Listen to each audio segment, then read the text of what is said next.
You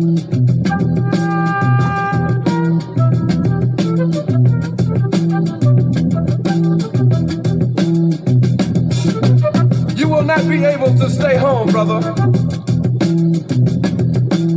You will not be able to plug in, turn on, and cop out.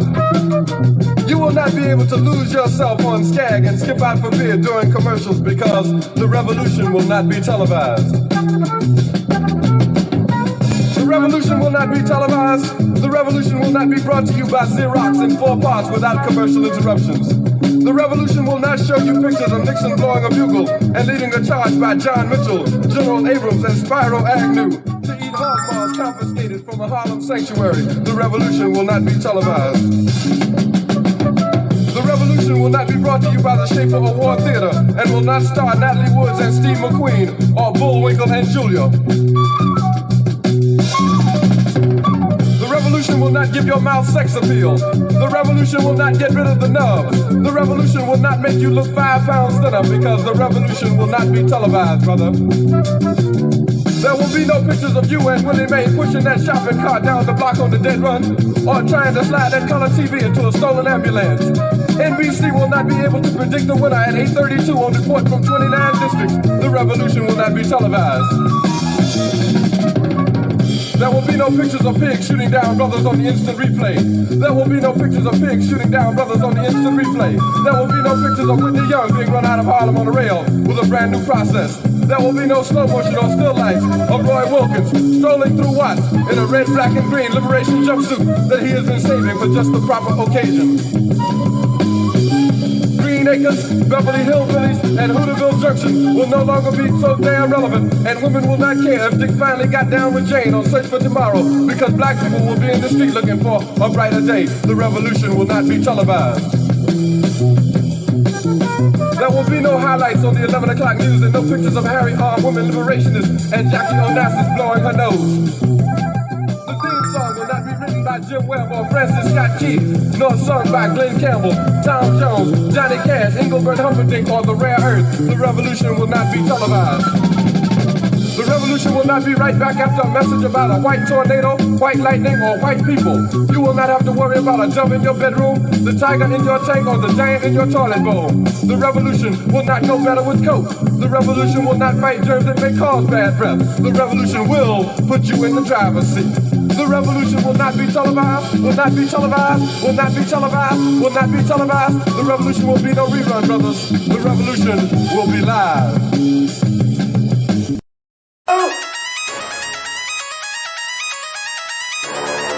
I'm talking about Shabaka going crazy. People going crazy in them motherfuckers. Run that shit back, man. But it's nothing. Nothing. Got a woman on the bed.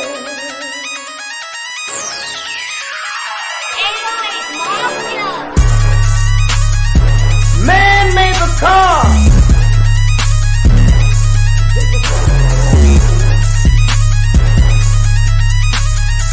Man made the train to carry the heavy load. Man made the electric light to keep us out of the dark. Man made the boat for the water like the seven no man. Man thinks about a little bit of baby girl and a baby boy, and man makes them happy because man makes them joy.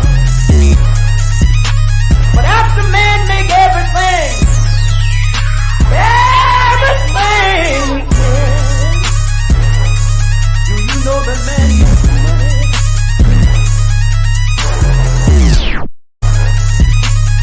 To buy from other men. This is a man's world.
Black-owned and controlled Grand Risings, Grand Risings. that are dedicated to Thank you for tuning in to quality Grand of our Risings with lives Shabaka and the Chase. I'm your host, to the Shane Kramer, professional level. the co-executive producer and co-host of Non-Blaccs Shabaka's Black cannot Experience have and Hands. controlling interest or Please make sure you call in with your comments, questions, and concerns. The call-in number is 516-418-5996. Press 1 and you'll be live on the air. Have access to Blacc Capital. Peace, twin. I see you. Thank you. Social media platforms and control them so we won't be marginalized by outside forces that hate the concept of Black self-sufficiency and Black determination. This is episode 8 of season 8. Please check out Frontline Black News on StreamYard. We will be simulcasting on StreamYard via Facebook and YouTube. So, ladies and gentlemen, he needs no further introduction. On muting the mic today to Denver, Colorado. Good morning there to you, Brother Jay. How you be? Yeah, Grand Rising Shabaka from the Mile High Income City and Migrant Flooded City. Yes, sir. I am okay, Shabaka. I might be in and out though, because if I'm coming to pick up here within the next hour, so I might have to go on mute when they arrive. But yeah, first of all, Black History Month is 365 days a year, and this year is 366 days a year because it's a leap year. We don't need a month to celebrate our history. We celebrate our history all year round.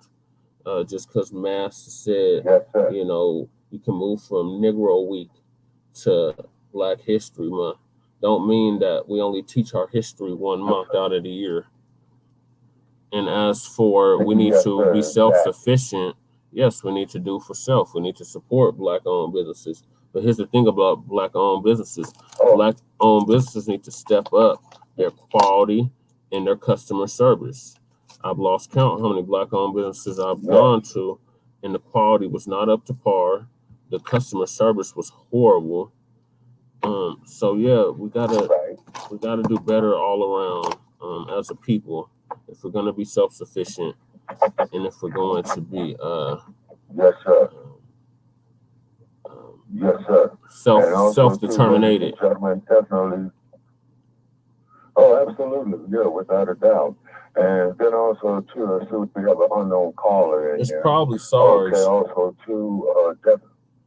Okay, yeah, okay, well, we're going to have Sarge on deck in a minute, if that is, in fact, Sarge.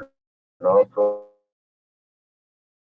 ladies and gentlemen, please go to the hashtag and the like page of the Champions Brew to get you a fresh early morning cup of coffee of high quality ingredients and also, too, you know, of a high quality staff that is making that happen.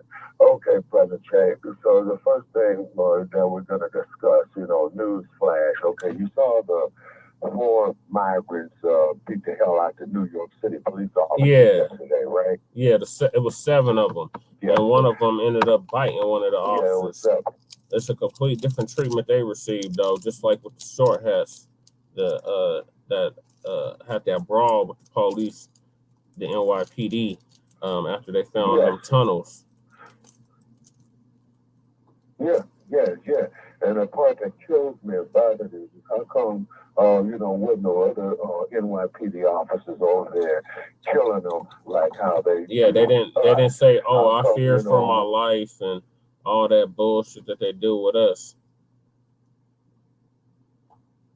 Yes, sir. You see what I'm saying? Most definitely. So I wonder what old Uncle Tom Eric Adams got to say about that again. We crumb bumming on you sellout ass, black ass politicians. Yeah, they got to go. They got to go, and also Shabaka, in addition to the politricians, these do-nothing Black organizations got to go. Like the Negroes always asking for Caucasoid's permission, the NAACP, and advancing us one bit in a whole 115 years of existence. Yes, sir. Yes, sir. You see, that's the part that gets me. And then also, too, as I've stated before here, too, Brother Chad, and I saw it was confirmed by a professor on Cartoon News Network last night, where he had stated, and you heard me say this here, over the last few weeks, that this election coming up, man, is going to be the most controversial election since 1968. And then just to show you, I believe they call it a sense of deja vu. The 1968 Democratic National Convention of was in Chicago, Illinois. Or 1968. 1968, where they had a riot at the Democratic National Convention in Chicago, Illinois. Okay. And guess where this year's Democratic National Convention Chicago, Illinois. And shout out to the Black Chicagoans, the Foundation of Black Americans in Chicago for giving them that work. I was listening to Afro Elite yesterday, and he was playing a video of them at the city council meeting, going in on them illegal immigrants. And this one he was talking, this one OTB was talking about, oh, white supremacy this, and we're all brothers in the struggle. No, we all brothers in the struggle when it's time for you to get some kind of benefit out of it. Just like with the civil rights movement, them Latinos or Hispanics or Chicanos sat on the sidelines, or Chicanos sat on the sidelines until they got some kind of benefit out of it. And then they started saying, oh, we're all minorities in the struggle. Prior to that, they didn't want to have nothing to do with it. And to that point, Shabaka, the founder of NON-Blacc, which is the oldest Hispanic organization in America, opted out of them being classified as their own different distinct race. So they have made it known where they stand. They side with racism and white supremacy. They're on the side of that. And these illegal immigrants that they're allowing in here, they resonate with that same anti-Black hatred and sentiment. And that's how they earn their keep in the land of the slaves, or the land of the thieves, and the home of the slaves. Yes, sir. You see what I'm saying? And then also, too, we're going to start crumb bombing on sycophants and ass scratchers. There's whole... Yeah, like the John Lewis's. I seen a picture yesterday, Shabaka. Somebody posted on Twitter, now X, the Musty Man's platform, of them Negroes sitting at that lunch counter begging for a cup of coffee.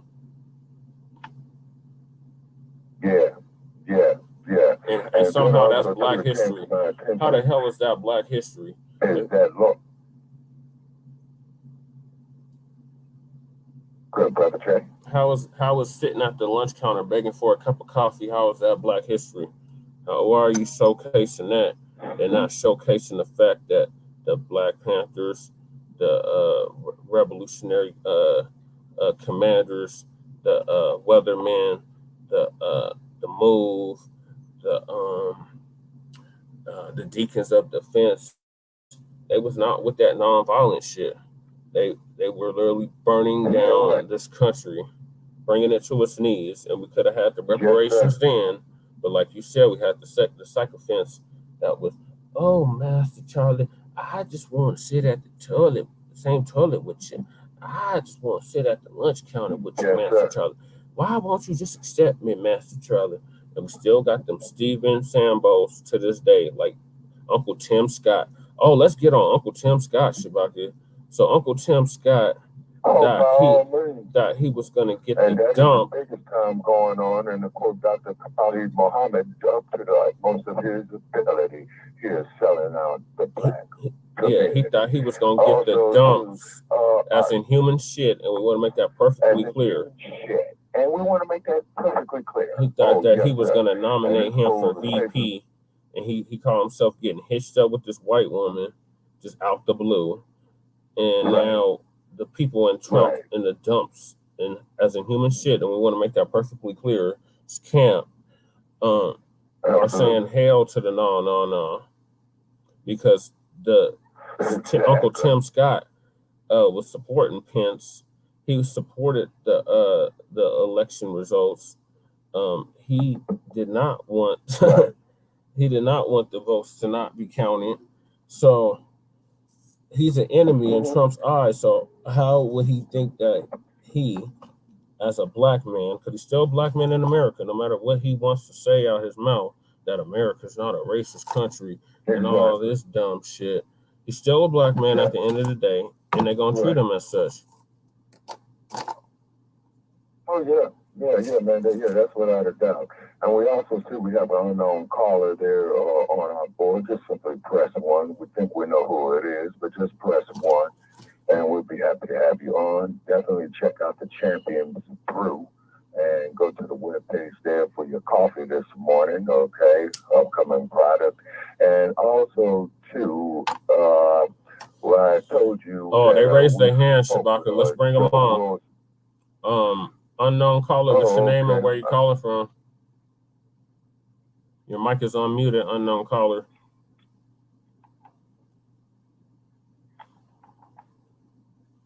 Unknown caller. Is this Sarge or Solution? Or? I'm sorry, gentlemen. I had to get to my mic to unmute myself because, I don't want any extraneous noise. No, we don't want to have to charge you with desertion again, Sarge. Thank you for reporting to duty. How are y'all doing? We're good, Sarge. Thank you for reporting to duty. For an old bastard out here in Sin City. Also, too, Sarge, I just want to make a quick announcement here. I don't know if it came to your attention or not. Okay, your boy, Joe Gibson. Okay, on our Tuesday night show, I'm sorry you missed it because we had the professor on, Sarge, and the professor was dropping some very, very heavy knowledge, and hopefully he'll call in. He is a black man that reads aloud, very, very knowledgeable brother. But some individual by the name of Inclusion or Illusion got disrespectful with the professor. Yeah, he did. Because the professor was owning his ass, Sarge, and Sarge was like Ali Frazier. Bam, bam, wham, bam, bam, bam, bam, bam. Yeah. So Inclusion got disrespectful to the professor, and so we had to kick Inclusion out. And Inclusion, you're welcome to call in. Now, Sarge, somebody on your side of the fence wants you and I to go on a show and have a debate, Sarge, and they was gonna set it up there on Joe Gibson's side. There was supposed to be a moderator and all that. And tell me how you feel about this here, Sarge. And I simply informed them that for that day to happen between you and I, that they will have to pay us. Otherwise, man, they can go take a flying leap through a rolling donut. And by the way, how was Chi-Town this morning, man? How's that Hawk treat you guys coming off the Great Lakes? Man, don't you realize that I am an expatriate from not only Chicago, but the entire state of Illinois? I don't know. I have to call my colleagues and family up there to ask. I'm living in Georgia, and the weather's fine here today. Bright, sunny day. Oh, you're in Kemp country. 50 degrees right now. It's supposed to get up to 65 for the end of the day. So I ain't even interested right now with stuff is. What are your thoughts on?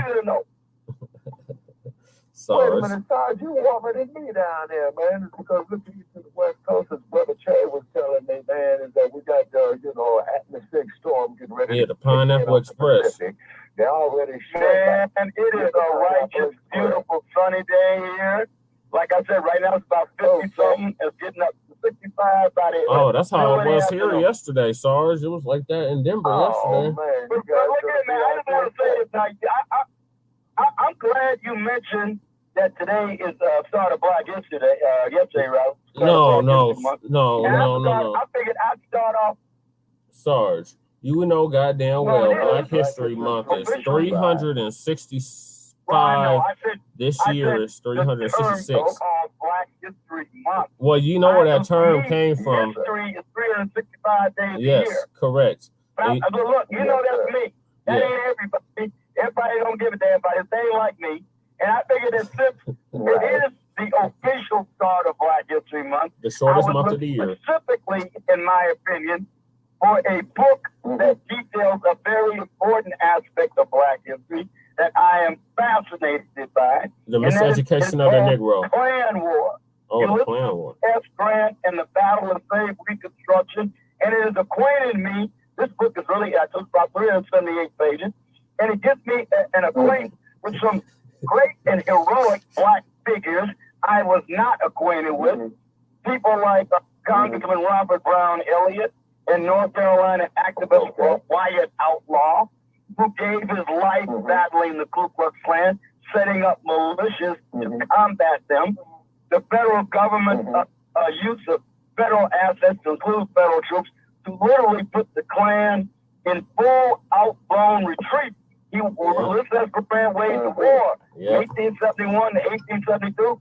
And the first Klan, of which, by the way, there were 3 historical iterations. You talking about the first iteration was Nathan Forrest up in this good state of Tennessee.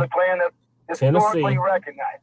In 1871, in 1871, then you had the other one in 1915, and then another big resurgence in 1950. Well, the one in 1871 was Nathan Forrest. SARS. The one in 1871 was Nathan Forrest. Organized terrorist organization in the history of the United States. The Klan was recognized as the first organized terrorist movement in the history of the United States. And rightfully so. And Elizabeth Grant destroyed them. They were on the complete retreat. And they didn't research significantly until 1950. I don't know about that, SARS, because I'm in a Klan state. I'm literally in a Klan state. And we've had Klan members here from the late 1800s. No, wait a minute. But Jay, I didn't say it disappeared. I said it was not resurgent in any significant case until 1950. Yeah, 3 historically recognized iterations of the Klan, and the first one was, like I said, the first organized terror movement in the history of the United States.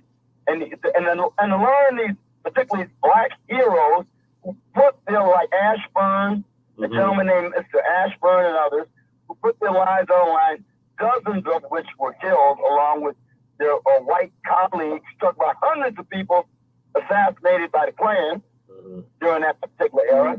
And it is really startling to discover the details in depth. I would recommend this book highly if you want to learn about Black history and a manly, noble response to terrorism based upon American principles. I couldn't recommend this book more highly. Okay, now I want to read something here, gentlemen. Okay, I'm looking at here, Sarge. You know, my classic source of information is Mr. Laurel Bennett Jr. Okay, this is the Ebony Pictorial History of America, African Past to Civil War. Okay, Harriet Tubman conducted some of 300 slaves to freedom on the Underground Railroad. By the time the federal government had taken a strong pro-slavery posture, repeat, a pro-slavery posture, in 1835, a Charleston mob broke into the post office and burned abolitionist newspapers. When no action was taken, Southern postmasters began regularly taking abolition or literature out of the mail. In 1835, President Andrew Johnson, forbade the post office to deliver abolitionist mail in the South. Violence became common. A Georgian who subscribed to the Liberator was dragged from his home by a mob who tarred and feathered him, set him on fire, dumped him in the river, then tied him to a post and whipped him. Okay, do you understand that? I'm going to repeat myself. Violence became common. A Georgian who subscribed to the Liberator was dragged from his home by a mob, like they did in the Till, who was tarred and feathered and set him on fire, dumped him in the river, then tied him to a post and whipped him. A white man in Petersburg, Virginia, who said that black men have in the abstract the right to their freedom, was lashed and ordered to leave town. Several whites in the great state of Georgia, down there with you in South Carolina, where that no good ratchet Nikki Haley is from, were murdered. Nimrata. Her name is Nimrata. Ain't no damn Nikki, it's Nimrata. Yeah. Oh, well, actually, her middle name is Nikki. Her middle name is Nikki, but she prefers to use that rather than the first name since Simon Swan. Her middle name is actually Nikki. Okay. Is her name. That's her nickname, so it ain't her middle name. Her name is Nimrata. Well, yes, it is, but it is the name. Her name is Nimrata, though. Her first name is Nimrata, and her last name is Rahab. I know that. That's true. That's true, but don't say it's not her name, because it is. It's not her actual first name. Okay, now also two stars, the gum as in human shit. And we want to make that perfectly clear. He's been hit with some sexual crimes, Sarge. When isn't he? Yeah, I love this, man. When isn't he being hit with sexual crimes? Yeah, I love this, man. I got a few things to say about that, if you allow me to, because it is so patently bullshit. I don't know why anybody. It's blatantly bullshit. But he doesn't have to pay out $88 million. Hold on. He don't have to pay out $88 million though, Sarge. When you look, Jay, when you factually analyze the crux of the case against them, there is no way you can assign it any credibility whatsoever. Then why does he have to pay out? You simply cannot ignore. Sarge, why did he have to pay out $88 million to the same woman two separate times? Okay, but Sarge, total. The first time was $5 million. Second time, $83 million. By their private part, Sarge. All right. Yeah, he did say that. All right, see, I don't know why we have to keep going over this. He posed a hypothetical. He literally it's not a hypothetical. That's what he said.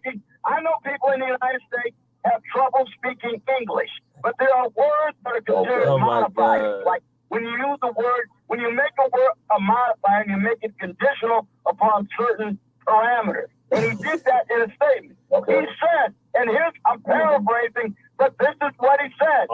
If you are a big celebrity, they will let you grab them by the pussy, which automatically implies or means consensual. When someone allows you to they'll let you grab them by the, they'll let you grab them by that, and then you can kiss them, and they'll let you kiss them in the mouth. How is that a hypothetical? No, Sarge. That's not hypothetical. Okay, let's not go over that. I don't want to spend a lot of time on that. Let's talk about the facts of Jean Carroll.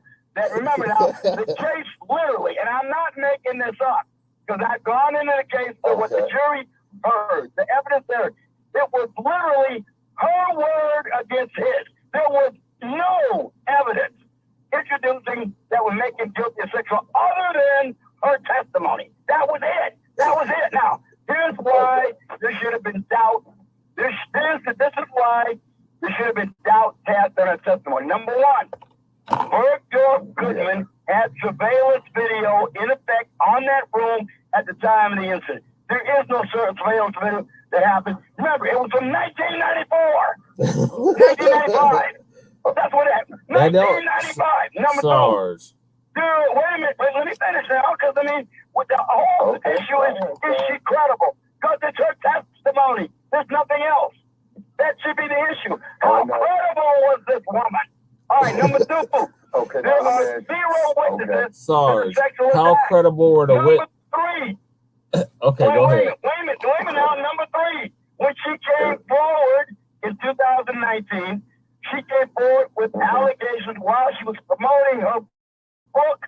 What do we need men for? She even said on TV that people told her you should bring up the sexual assault by Donald Trump. It will help promote your book. Number 4, Carol was not able to remember when the attack occurred. She told the lawyer, I am quoting now, this question, the when, the date, has been something I've been constantly trying to pin down. She jumped gears, beginning with 1994, then moving to 1995, and then going to 1996. Right. She can't even remember the season in which the attack occurred. The Dominic Karen dress that she claims to have worn during the incident was not available at the time of her claims. She went on the cover of Vogue magazine wearing this outfit, saying this is what she was wearing when she was sexually assaulted. And it was not made during the time frame she finally settled on as the year of the attack. Next. Okay. She never came forward with these allegations over the years, despite being asked about sexuality.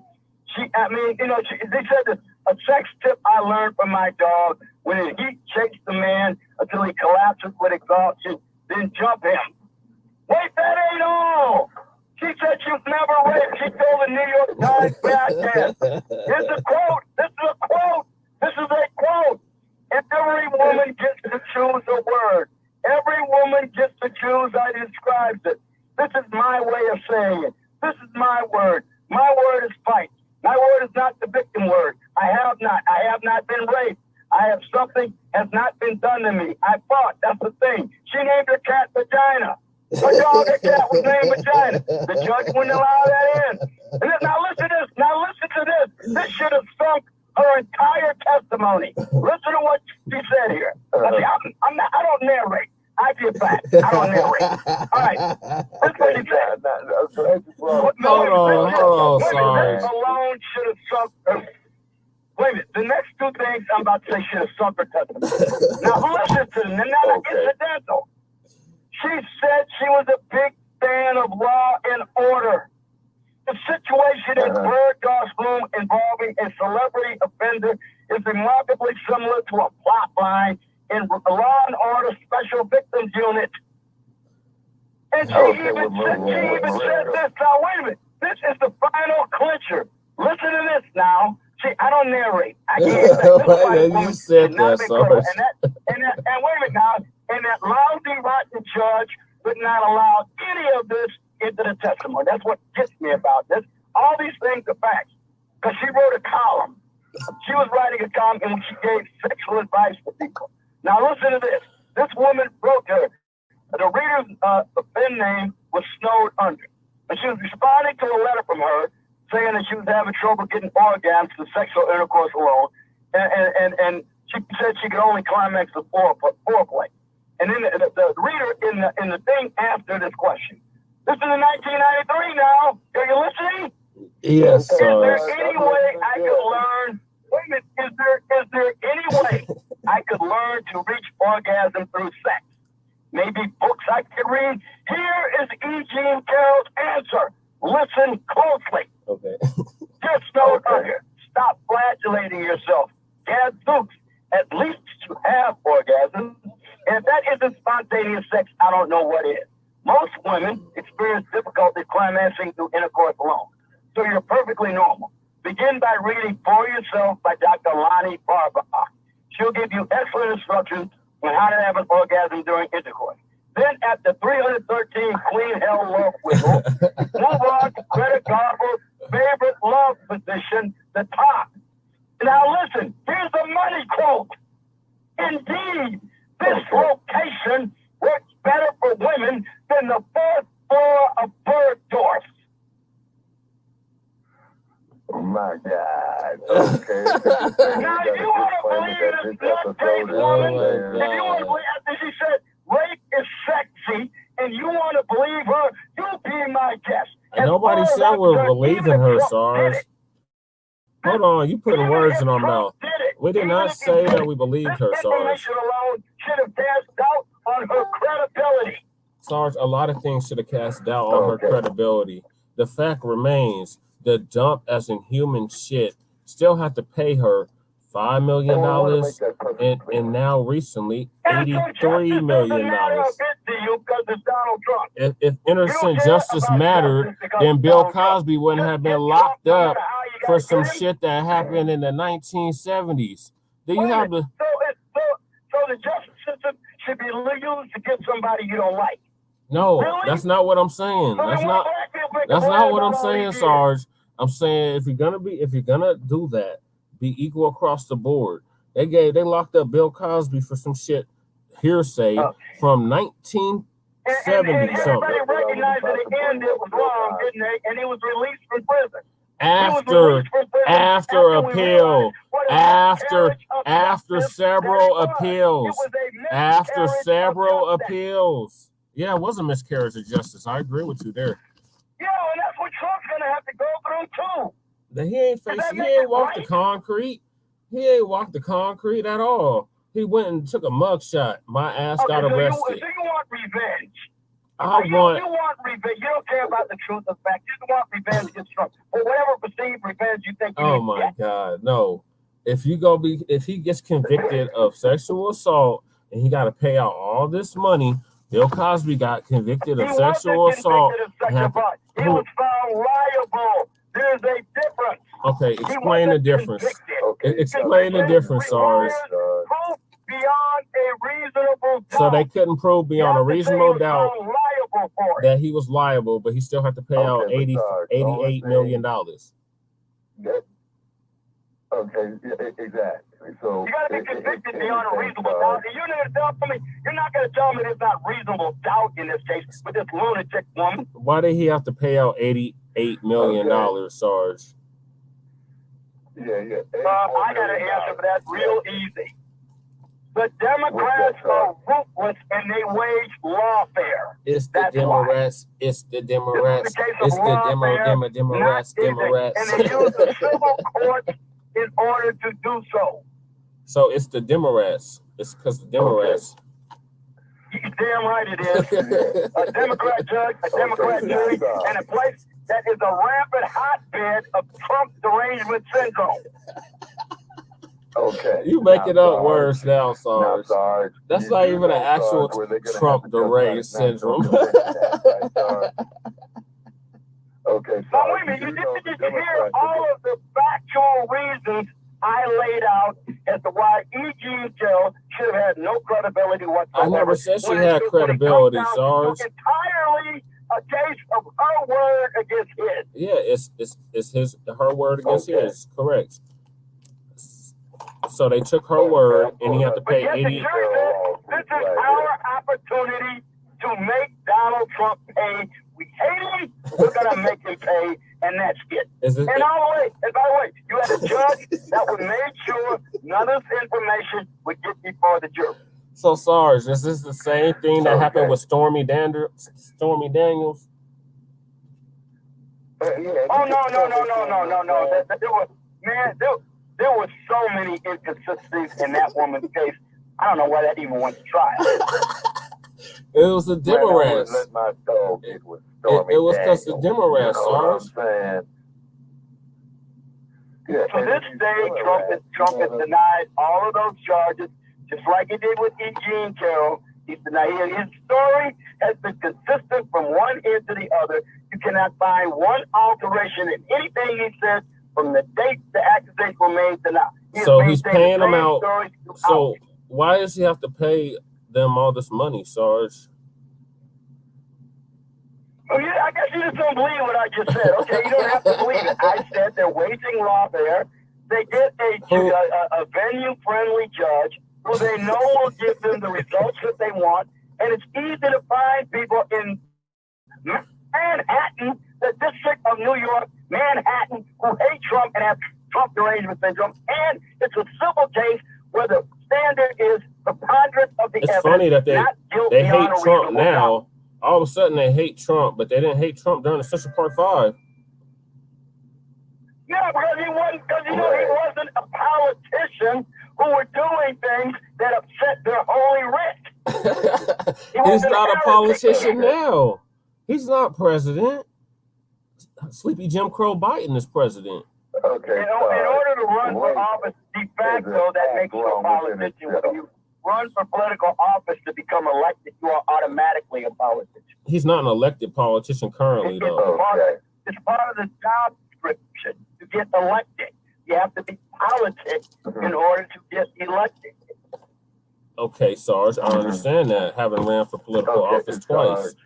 However, he's not currently in office.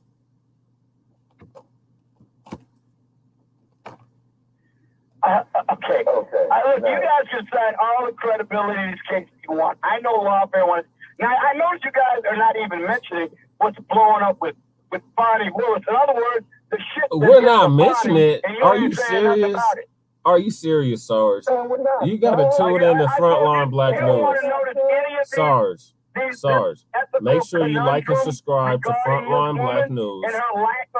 We have discussed this in depth on Frontline Black News and the Revolutionary Agenda. Sarge, make sure you like and subscribe to Frontline Black News. Now, what's going on with Bonnie Willis and her affair, with the other gentleman, all right, as corrupt as the legal system is, Sarge, that you're very well aware of, as corrupt as the political system is, Sarge, okay, they need to leave Fonnie Willis alone. Now, I'm going to tell you what they need to Fonnie do. the mammy. For God's sake. I'm not caping for her. I don't believe you say that. Sarge, I'm not caping for her. Okay. That lady, I she's know you don't really mean to say that. You sure you understand by that statement? So when we find out about the corruption, not when they get away with it, but when we find out about the corruption, it's glaring, it's sticking in the face, we're supposed to ignore because they've gotten away with that in the past. Other people's gotten away with it, so let her get away with it too. Is that it? oh my God, Sarge, no. Okay, Sarge. That's the argument? Yeah. Okay, Sarge. Okay, the point is what I'm getting at is that rape is an act wrong within itself. Now, Sarge, you studied law. You have acts that are against statute. You don't want to talk about big body that are then. wrong. Okay, well, man, if Fonnie Willis and her man are busy getting it on, man, more power. It wasn't to her them, man, you know though. what I'm You saying? know was that's her- not the issue. It was You her. know that's not It was the her issue. side dude. Now, you come on now, man. You can do better than that. You know, whether she's having sex with him is irrelevant to what I am talking about. And you know it. Oh, okay. Sorry. Okay, the only thing I can say about that is this, okay? If anything, that case with Fonnie Willis and her friend there, if anything, that is a case that belongs in divorce court, okay? They need to leave that woman alone. Look at all the They're not even bringing it up in divorce. They're not even bringing it up in the divorce Do you court, though, understand what Shabaka. prosecutorial ethics are and the appearance, even the appearance of improprieties? Do you understand we have receipts? I talked about billing records from Nathan Wade to the county. We only have the receipts because of his wife. Hold on, Sarge. We only got the receipts because his wife is divorcing him. We have a chronology. That's the only reason why we have that. If she didn't divorce him, we wouldn't. If she wasn't going through a divorce with him right now, I can't believe what you guys are saying. Sarge. I know you know better than Sarge, how do we get the records? Sarge. And they'd have done this kind of thing to him. Sarge. You would have been pointing out every one of Sarge. these procedural malfeasance efforts, and you would have been sticking on him. And we got it right here in the record on this guy. Sarge, how do we get the records, though? Down in how about the whistleblower named Amanda Timpson, who was on tape, going to her, telling her of ethical corruption and misuse of federal funds by the people in the office. She's tearfully almost trying to warn Fonnie Willis this is illegal and at the very least massive corruption. You can't spend this money for these purposes. And Fonnie Willis is dismissing it all. You can hear it on the tape. Shabaka, I need you to get in the StreamYard so we can stream to the like page. Okay. I cannot believe you guys that talk like this. That's okay. And wait a minute. This woman, when she got up there in that church in Atlanta, that AME church in Atlanta, she didn't even really deny the charge. She said you can't expect a black woman to be perfect and save the world. So in other words, we're supposed to excuse her because she's just human. And it's just been racist going after her. I know, twin. You know, you got a fan. You got a fan in the StreamYards, Sarge, Twin Pyramid. He says he I'm just saying you guys ignoring facts. That's what irritates me. When people ignore facts that you documented. And you're saying they're irrelevant. They don't mean anything. Sarge. That's but not narrative Sarge. First of all, prevails over everything else. Sarge, I'm not caping or defending Fonnie the Mammy at all.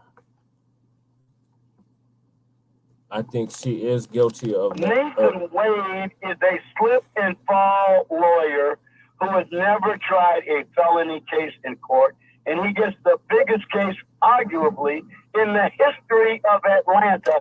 He gets $1 million of taxpayer, federal, and state money to prosecute a former president of the United States. Sarge. I'm the most fucked up. Yeah, that's what I said. She is Sarge. Sarge. She is the. You got to go on mute, Shabaka. Okay, that's what I'm doing. I'm trying to mute it. Okay. Sarge. She is the RICO lawyer. The biggest case She's the RICO queen. Fannie the Mammy is the RICO queen. She tries all the RICO cases. You got to get back in the studio, Shabaka. Okay. So you can share it to the like. Oh my God! I mean, I swear to God, this. Just go on mute when you come in the studio. Okay. Besides, the fact of the matter is, let's be real. Okay, man. This whole goddamn system, man, is corrupt. Okay. You know, Biden who's shitting on himself, man, he belongs in jail. Biden hates black folks. Okay. And so does his Dolphin son. As a human shit. I mean. And when you look at the dude, man, the dude looks like a fucking orange raccoon, man. You see him with his orange face, and he's got these white eyes where he put them little goggles on, man, when he goes off in the tanning salon, okay? No, you know, I ain't gonna Okay, now, Sarge, the fact of the matter is... So, Sarge, who should be trying to dump as in human shit in Georgia if it's not funny? Right. And then Biden, you know, who shits on himself. Well, now we're not going to talk about the vice president. Oh my God, Kamala. As far as Kamala was concerned, there was a whole lot of guys who was grabbing her by the who is the mayor. Okay. All right, Shabaka, would you like to hear the video of Bonnie Willis telling the voting public when she was running for office that the citizens of Fulton County deserve better than a district attorney who's having sexual relationships with their subordinates? So who's better, would you Sarge? like to hear it? Sarge, who's better? Sarge, would you like to tell us who's better? Okay, but Sarge, who should be trying? The voters of Fulton County who should be trying to dump? Than a district attorney who has sexual relations with their subordinates. It is an abuse of power. Okay, so which district attorney should be trying to dump as in human shit in Georgia? What does it have to do with it? No. Here's what it has to do with it. No. Sarge, I did not say that. You asked the question. No, that's not what I asked, Sarge. No. What I asked was, I said, no, that's not what I said. I said, Sarge, if she is not fit to try the case, then who should try the case? Okay, that's what I'm about to answer. Okay, go ahead. Now, since she is under a cloud, she's too stupid to recuse herself from it and maybe save her case. Okay? She's that stupid and arrogant that she doesn't want to because she knows how bad it's going to look for her career and maybe her trumped up plans to run for governor. And she's trying to solve she's going to challenge Kemp? She's going to challenge Kemp, Sarge? If she was to recuse herself from it, if she did, then here's what could happen. It would circumvent, not eliminate, possibility of a judge dismissing the entire charges without prejudice against their case and allowing the state of Georgia, if they choose to start anew with a new prosecutor and a new set of facts. Okay, so what prosecutor? My question is, what prosecutor? Hold on now. If she stays on this case and doesn't recuse her, she faces the very real possibility, I'm not saying the certainty, the possibility of this case being dismissed with prejudice, meaning charges cannot be refiled. So they'll have to drop the case? Or that ethical. So you're saying if that was to happen, they would have to drop the case? With prejudice, they cannot refile the case. That would be double jeopardy, right? No, if it's filed with prejudice, it means forever. Those particular charges against Donald Trump and maybe even the defendants cannot be reinstated. If the judge does it that way. I'm not saying the judge will. I'm saying it's a possibility. And if she was serious, I just need you to share it to the like page. If she was serious about her case, then she would do that. Hold on, I'm gonna put you on mute on the blog She's talk. a political Democrat stooge hack. So she won't do it. She's a hack and a fool and a stooge and a toady. You get no argument. So that's why she won't step down from the Sarge. case and maybe save it. Sarge, you get no argument from me on that. My question is, who are they gonna put in her place? I don't know. That's up to Fulton County. I don't run Fulton County. I guess they got prosecutors there who aren't tainted by prosecutorial malfeasance and ethics. They could put in there to play a stupid case if they wish to. At least the prosecutor wouldn't have the taint. Okay, sorry. I mean, why is this so hard to understand? It's not hard to understand. I mean, look, you and I both know. Look, as I have readily conceded to, there is corruption in the political and judicial system. There's no doubt about it. I've seen it as a police officer. But when it's discovered and it's this blatant, then the judicial system is obligated to do something about it. It's not one of these little things under the table and getting away with. We can see it right in front of us. I know there's corruption. I know they get away with all kind of crap. I hate it. But you know what? When they discover it, you're supposed to do something about it. Not say, oh, well, you know, boys will be boys. You know, women will be women. Okay, Sarge. Speaking of prosecuting stuff, what is up with your boy Alvin Bragg up in New York, who refused to prosecute Daniel Penny, but went out of his way to prosecute Jonathan Majors? Yeah, what about that one? Gee. In other words, the guy pushed his wife away from him. She apparently got an injury to her finger, and now Alvin Bragg is prosecuting. He wasn't married to that Becky. What do you think about that? He wasn't married to that Becky.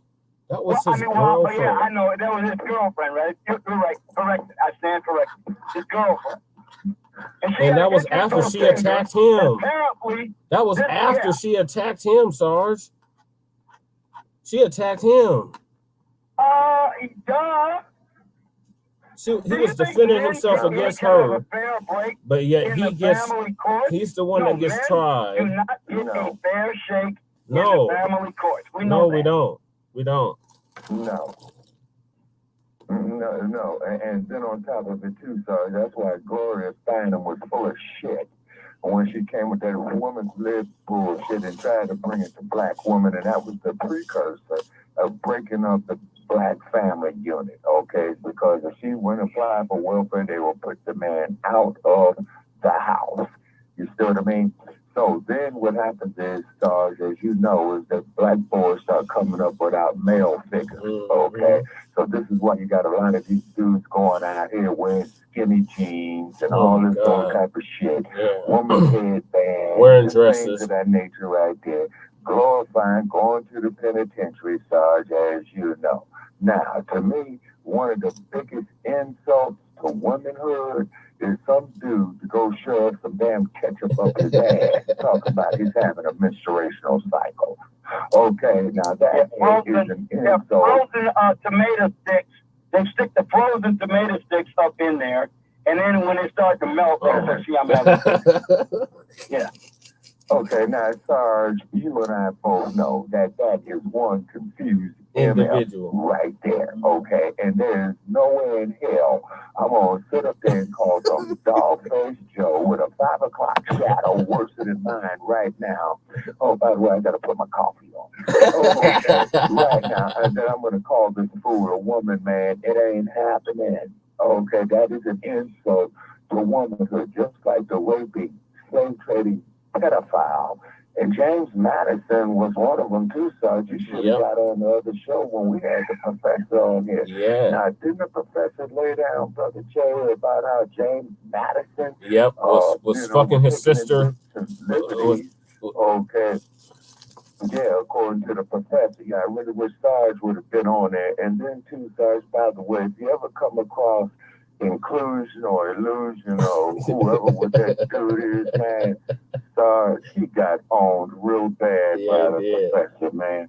It was like Ali, man, and Brian London. You know what I'm saying? And so inclusion, he got inside, he got beside himself, and of course we had to ask him to exit our studio. Now, Sarge, now there's supposed to be a moderator that I want to bring to your attention that Joe Gibson, had said that they want you and I to debate. And Joe was on last night, and I called Joe up and I told him, man, that it was a setup, which it was. Okay, and then on top of the two stars, they would have to pay you and I. And now the reason why you and I would have to be paid is because you got a lot of knowledge, and what I got to do, Sarge, is go through these volumes of books right here to debate you. Now, one thing, Sarge, about this. Now, Sarge, all of us have shot alley craps, right? Oh, money ain't good money, like they say in the game of dominoes. You see what I'm saying?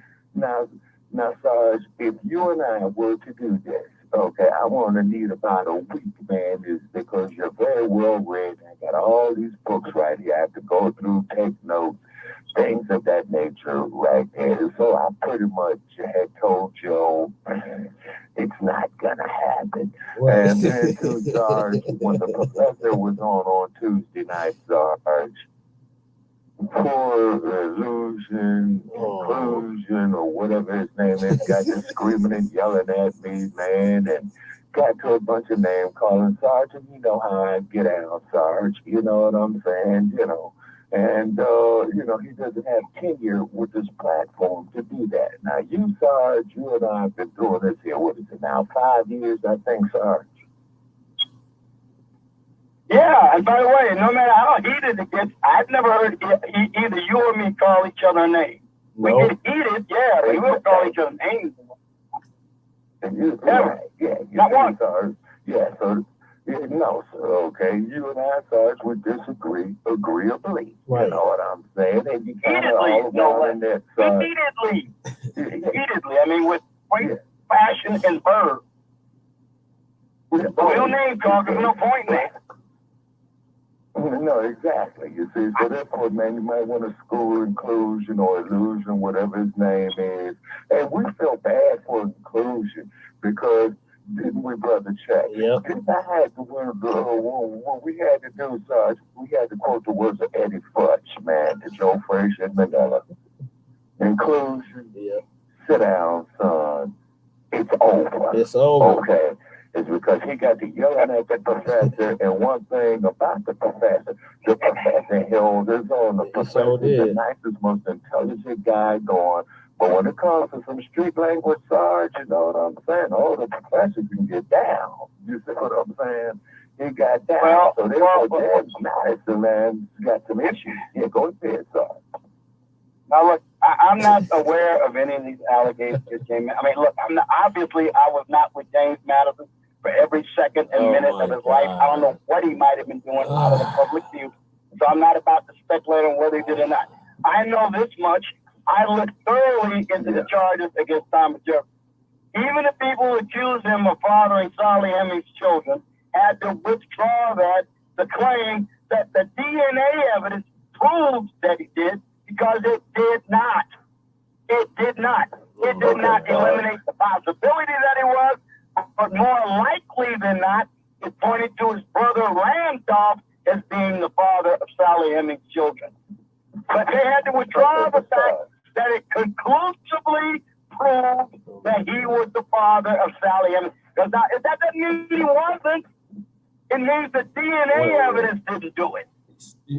He wasn't the father of Sally Hemings. He was the father of her children. And not say things like the DNA proved that he was the father. What DNA? What DNA? What DNA test did they do in 18 whatever? They took a DNA test of Thomas Jefferson, the Jefferson clan, the people, American black people who are known to be descendants of persons who are in the Jefferson clan. The mitochondrial DNA showed that they were cousins. The black Americans were cousins with the Jefferson family line. The Jefferson family has accepted those people as being part of the Jefferson clan. But the claim that so they're part of the clan. They're part of the Jefferson clan, but Jefferson didn't rape Sally Hemings. Did he rape any of his slaves, Sarge, and have babies by him? I don't know. He might have. I don't know. Okay, but Sarge. But you guys say things could quit when everybody knows that he did. I'm sorry, that's not good enough for me. It's like saying everybody knows that Donald Trump raped Eugene Carroll. That's not good enough for me. No, Sarge. That is not the same thing. Okay, now let's look at the case of Bill Cosby there, Sarge. Have you looked at them broads, man, that falsely accused Bill Cosby of rape? I looked at all of it. None of it. I looked at all of it. I was a miscarriage of justice against Bill Cosby. Oh, shit, we agree on something. But the thing is about Bill Cosby is that he is so fabulously wealthy, man. If he had wanted to get him some prostitutes, that is, if Camille didn't whoop his ass, okay, all he had to do is get in his limousine, Sarge, go down Ventura Boulevard, man, and he could have had the pick of the litter. The same thing with the Sunset Strip, okay? But you got to be careful with the Sunset Strip because they have the LGBT city administration and what have you. You know, you might be ask Eddie Murphy about that one. Ask Eddie Murphy about that. Yeah. Look, Sarge, I've been up on the Sunset Strip. Now, in the 70s, man, when Donna Summer had a record called Sunset People, right? And she made an album called Bad Girls, okay?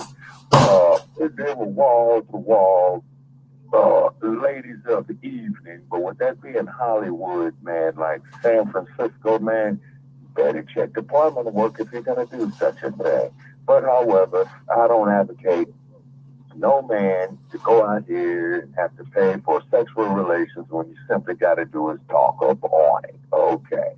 But the fact of the matter is, Sarge, okay, Thomas Jefferson was a raping, slave trading pedophile. Facts. All those slave owners were raping, slave trading pedophiles, okay?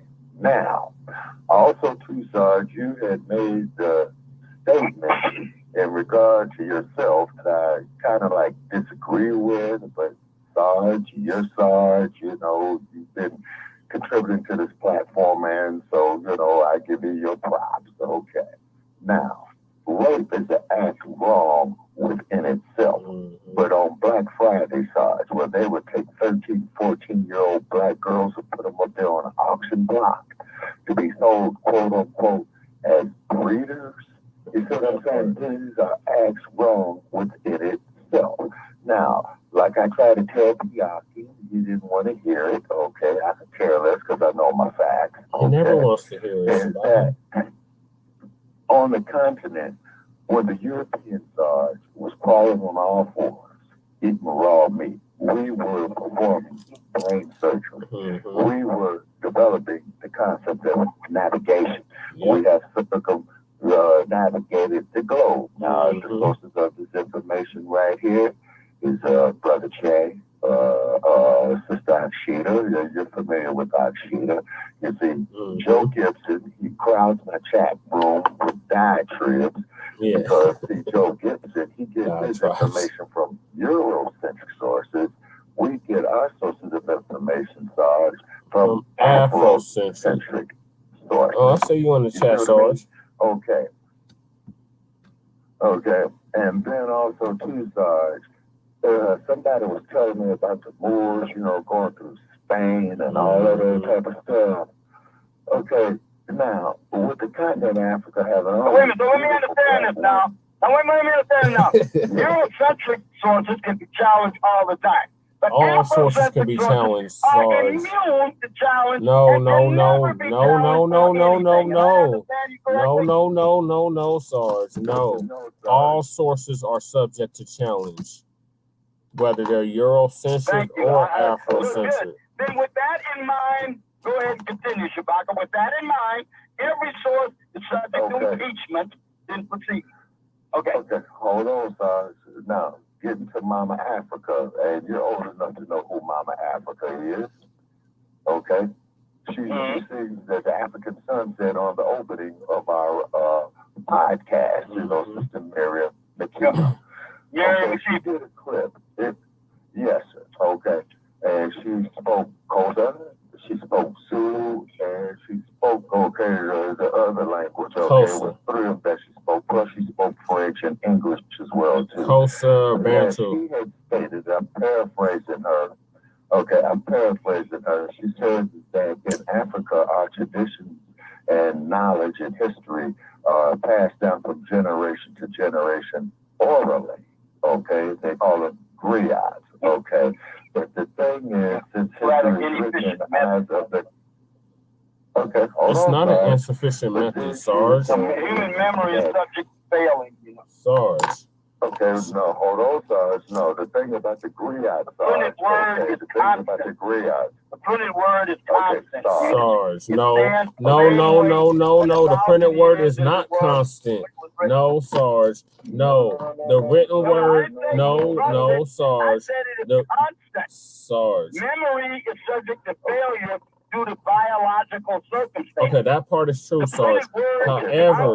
However, Sarge. It means it's constant. It doesn't change. Sarge. Okay, but it can be rewritten though, Sarge. Stuff can be added and omitted, Sarge. He starts at a very, very young age, Sarge. He starts at a very young age, okay? And what happens is when he comes down to give the history, this individual will sit there for about 3 days, 72 hours straight, without taking a break, relating the history. And what the griot tells you is, hey, I'm getting ready to sit down here and do the history, so get your notepads, get your tape recorders, by any means necessary that you need about what I'm about to retain that I'm going to tell you. And he would not repeat himself not one time. Now, Sister Miriam McKee says is that the colonizer comes there, okay, because they came, they conquered, and then, of course, history is written in the eyes of the conqueror, okay? But we translate our history orally from generation to generation. And then it's very interesting that the white man would come up there and says, well, you did not exist until we discovered that you exist. So we came and conquered, and poof, now you exist. Which is ridiculous. It is ridiculous. Okay, now Shabaka, let me ask you a question, Shabaka. Now I know you're an Egyptophile. You are very endeared of the ancient Egyptian civilization. Comedic, Sarge. Comedic. Wait a minute now. All those Egyptian hieroglyphics, in those ancient the Meta-Netra, Sarge, that were awaiting translation, which could not be translated until Napoleon bought the Rosetta Stone back in Egypt, and then they were able to decipher them. It took them 300 years to do it.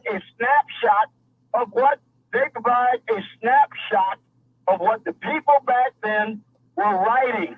They are the same today as they were when they were written. They are not subject to the ravages of biology, senility, insanity, or any other things that every human being is subject to. So, I mean, you're looking at an African civilization that had a written language that wrote it down, so these things would be constant for infinite generations to come if they discovered them. They didn't need a griot. Sarge, they wrote it on the walls of Kemet. No, griot. No, Sarge, griot. A griot. Well, I think it's pronounced griot. I think it's pronounced griot. No, you're thinking of that stupid-ass Byron Allen platform, the griot. No, it was the griot. Yeah. All right, well, whatever it is, I think writing it down is more efficient. That's why we don't have griots for court transcripts. That's why we write it down as it happens. We don't rely on griots. Sarge, these kangaroo courts, man, come on, man. Now, you just said there's corruption. Sarge, now you just said that there was corruption within the judicial system. Writing it down is a more efficient way of transmitting what was said. When it can be added and omitted. When it can be rewritten. But Mama Africa has stated is that the history is written in the eyes of the conqueror. Just like when these no good, dirty, bastard ass Europeans came here, what did they start doing, man? They start giving indigenous people blankets with smallpox all the way there, Sarge. You know, and since that is true, Shabaka, since that is true, I suppose that a griot cannot be importuned to illegitimately alter the course of events. That's just not possible either, right? No, that's not possible. What reasoning? Okay, Sarge. Yeah, let's tell the truth. So what reasoning would he have to do that, Sarge? What would be the purpose of that? No. Answer the question, Sarge. No. Answer the question. About an event, when you write it down, that is a record of the lie you are telling them. Sarge, you said that it would be true, Sarge. You have to look at something. Well, if it's a lie, well, everything the European has written down is not true. Legends, no culture ever has legends and myths, right? The Caucasoid does. Yes, they do. You forgot about Romulus and Remus. Are you serious? You forgot about the Odysseys. I really am. You forgot about the Odyssey. You forgot about Homer. You forgot about all them Greeks. What happened to the Greeks? What happened to the Greek gods, Sarge? Is that what you're telling me? That's mythology, Sarge. There are no legends. Sarge, those are legends. That's mythology. Okay, Sarge. You have to understand, African women gave the world the concept of feminine hygiene. Lord knows only what now you're changing the subject. Bras, man. Hold on, Sarge. I want you to answer my question. Sarge, no. Sarge, no. Sarge, I had a question. I'm still waiting on the answer. What purpose? Ethiopia that gave the world feminine hygiene, Sarge. When you look at the women of Ethiopia, Sarge, like I've had, when you go to the city of Oakland, they have a large Ethiopian population there. The women are hypnotically beautiful. Yep. Okay. Broads like Stormy Daniels, man, are unworthy to carry if they use tampons. Oh, God. You can sit on a dime in a minute, I swear to God. Sarge. All right, man, look. No, Sarge. I need you to answer my question, Sarge. The Romans had hot water baths. No, they didn't, Sarge. They only had that after. No, Sarge. Sarge, they didn't even believe in bathing. How they have hot water baths and they didn't even believe in bathing, Sarge? It was Sarge. No. Sarge. It was immoral for them to bathe. Sanitation systems came from Kemet, Right. The electricity came from Kemet. The lighting of the streets came from Kemet. So let's say they were late to the game then. That means they were late to the game. Hey, tell me something. When did Africans ever discover aerodynamics? Aerodynamics, Sarge. Stop it, Sarge. Go ahead, Shabaka. Okay, but Sarge, check out Sarge, no. Okay. That was a small percentage of Africans, Sarge. So, a lot of cultures are late to the game in discovering things. The key thing Sarge, is that they why? Them okay, so Sarge, Sarge, hold on. You brought up the mud huts, right? So why are there people in Europe? Why is there a tribe in Europe called the Sambi tribe? And they live that hunter-gatherer experience. They live that same hunter-gatherer experience. But they're not primitive. But when African people live that same hunter-gatherer experience as the Sambi tribe in Scandinavia, they're not considered civilized. Europeans want something called Sarge. Europeans were living in barns. Europeans were living in barns, Sarge. They didn't have no castles. They didn't have no cathedrals. They didn't have none of that stuff until the Moors civilized them savages for 800 years, from 711 AD to 1491. The Moors were stopped by Charles Martel in the 8th century. Charles Martel. How were they stopped in the 8th century, Sarge? How? They were stopped where, Sarge? Because the Moors went all up into Europe. So where were they stopped? But I guess you're not going to listen to what I just said. I'm listening. I'm trying to get an answer to my question. The Battle of Tours in the 8th century. Sarge, why was it called the Dark Ages? Steel, shield, and armor. Sarge, why was it called the Dark Ages? Sarge, why was it called the Dark Ages? Hannibal, man, when he took them elephants up through there, man, he shut down the Roman Empire because Hannibal, who was from Carthage, he went there and he told his generals, he says, look, gentlemen, we're getting ready to shut down Caesar. Not Julius, I think it was the other fuck boy, Octavius, I think. Okay. Or Augustus. And he says, hey, man, we're going through the Swiss Alps. We're going on elephants. And Hannibal's general says, well, General, we don't see how this is going to happen. You know, the general told him, he says, look, man, mount up on that elephant. Watch. So therefore, he came through there, man. And then, you know, them weird individuals up there in Rome, man, and Hannibal went there and shut them down, man, and established New Carthage. Sarge, we are not. We are the innovators, man, of all the sciences. You see what I'm saying? Like Hannibal was a Carthaginian. Hannibal was the greatest military general that has ever walked the planet. Hannibal Hamilcar Barca was not a sub-Saharan Negroid African. Oh my God, he was from Mali, Sarge. Sarge, he was from Mali. Sarge. What do you mean it's semantics? It is not semantics. He wasn't a Negro. It was from the Songhai Empire, Sarge. Sarge. Negro is Spanish for black. You understand? Right. Right. Right. I don't want you to play games. You know what kind of person I'm talking about. I'm talking about a person from one of the 3 anthropological groups of human beings: Mongoloid, Negroid, and Caucasoid. Okay? And so which one was he? Which one was he, Sarge? Not a Negroid, South African. Now all of a sudden, oh my God. What was he then, Sarge? So Sarge, so if he wasn't a Negroid, then he was a Caucasoid? Are you trying to say he was a Caucasoid? He was from the Caucasus Mountains? Yes.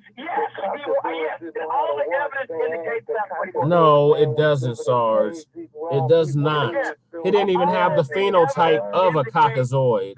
Hold on. No, Sarge. He didn't even have all the evidence indicates that he was a Negroid, Sarge. He had the phenotype of a Negroid. He had the lineage of a Negroid. He did not come from the Caucasus Mountains. Yes. They have coins. They have coins, Sarge, that have his face on them. You have to get. Okay, Sarge. You have to get with Ashwat. Now, if you look at the coins from the period, he doesn't look like that. The coinage issued from that period, his profile on the coins don't look like that. Yes, they do. He has wide nose, woolly hair, big lips. That's like saying Cleopatra was. She was. She was. She was half Ptolemy Greek. She was half. She was biracial. She's what we would consider. She's what we would consider a mulatto, Sarge. Are mulattoes? Sarge, are mulattoes? Yeah, which one are you talking about, Sarge? She was a Ptolemy. Which one? Which one, Sarge? Which Cleopatra though? Yeah, because it was 8 of them, Sarge. Okay, the one you're talking about, the one that Liz Taylor played in that raggedy ass cesspool called Hollywood, that it was Cleo the 7th. You had Cleo the 1st, you had Cleo the 2nd, You had Cleo the third. Okay, now where's your man Bianchi at, man? You know, full of his self-hatred. You see, Sarge, this isn't hatred, man. This is black hatred. So wait a minute. So you're saying wait a minute. So wait a minute. So you're saying that anyone who questions the thesis that Cleopatra the Seventh was a black. Oh, the seventh. Okay, now we're getting specific. The seventh.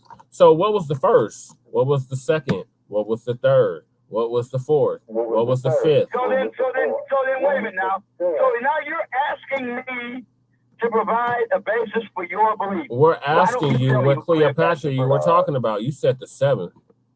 No. Look, you're making the assertion that the most famous of them was a sub-Saharan black woman, clearly identifiable. Which one? There was 8 of them. So if you're telling there was 8 of them, Sarge. Then I would like you to give me your evidence of it. Sarge, there was 8 Cleopatras. Okay, so again, which one are you talking about? I'm waiting for your evidence. Next, you'll say Nefertiti was Caucasoid.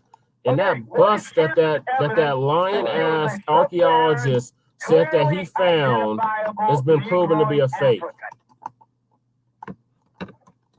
So,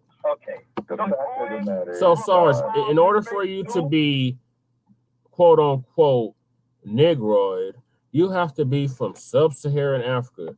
You can't be from what is now Morocco. You can't be from what is now Mali. You can't be from what is now Mauritania. You can't be from. Hold on, Sarge. The Nilotic people of Ethiopia are considered to be Negroid. They're not from sub-Saharan Africa. They don't even consider themselves Negroid. They don't even consider themselves Negroid, though. Are you saying that maybe she was Nilotic? I'm saying she was not Caucasoid. Here's the crux of it, Sarge. Here's the crux of it, Sarge, is this. Okay, like I told Bianchi. Okay, like we tell Joe Gibson. Like Professor George G.M. says, man. Okay, stolen legacy. Yes. Eurocentric sources. I got that book too. Eurocentric sources, Sarge. Okay. I got one. I got two. I'm looking at them right now. I got The Destruction of Black Civilization by Chancellor Williams. And I got the African Origin of Civilization by Sheikh Anta Diop. Wait a minute. I don't see anything in those books that contradict anything I have said. What? Sheikh Anta Diop is the one that proved that the ancient Kemites were black. What are you talking about, Sarge? If you have the book, then you should already know. We should even be having this discussion if you have the book, Sarge. Because he clearly shows in the book who the true. Okay, Sarge. Go ahead, Shabaka. When it comes to these Caucasoids, Sarge, okay, I pay very, very little regard to them because they're full of shit, okay? Like the dumb. As in human shit, and we want to make that perfectly clear. It's not illegal if the president does it.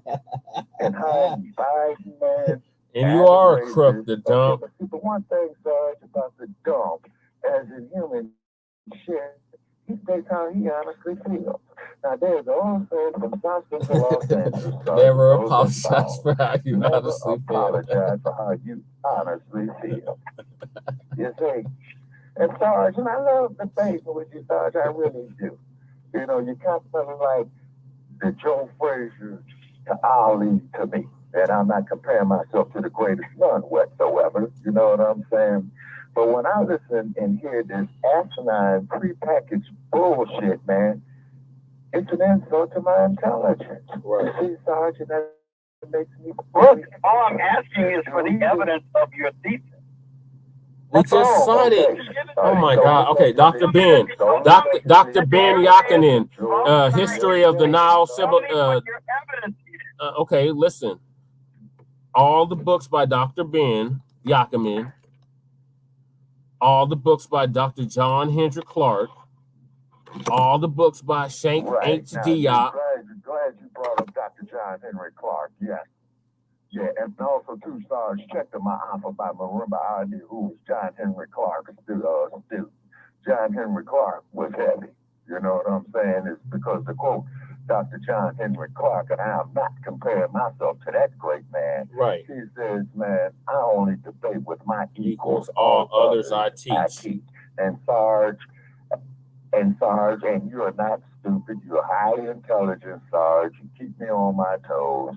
You see what I mean? The fact of the matter is, Sarge, black people are hated around the world. And the reason why we are so hated, Sarge, by these Caucasoids is because they cannot be us. Right. Now ask yourself this question.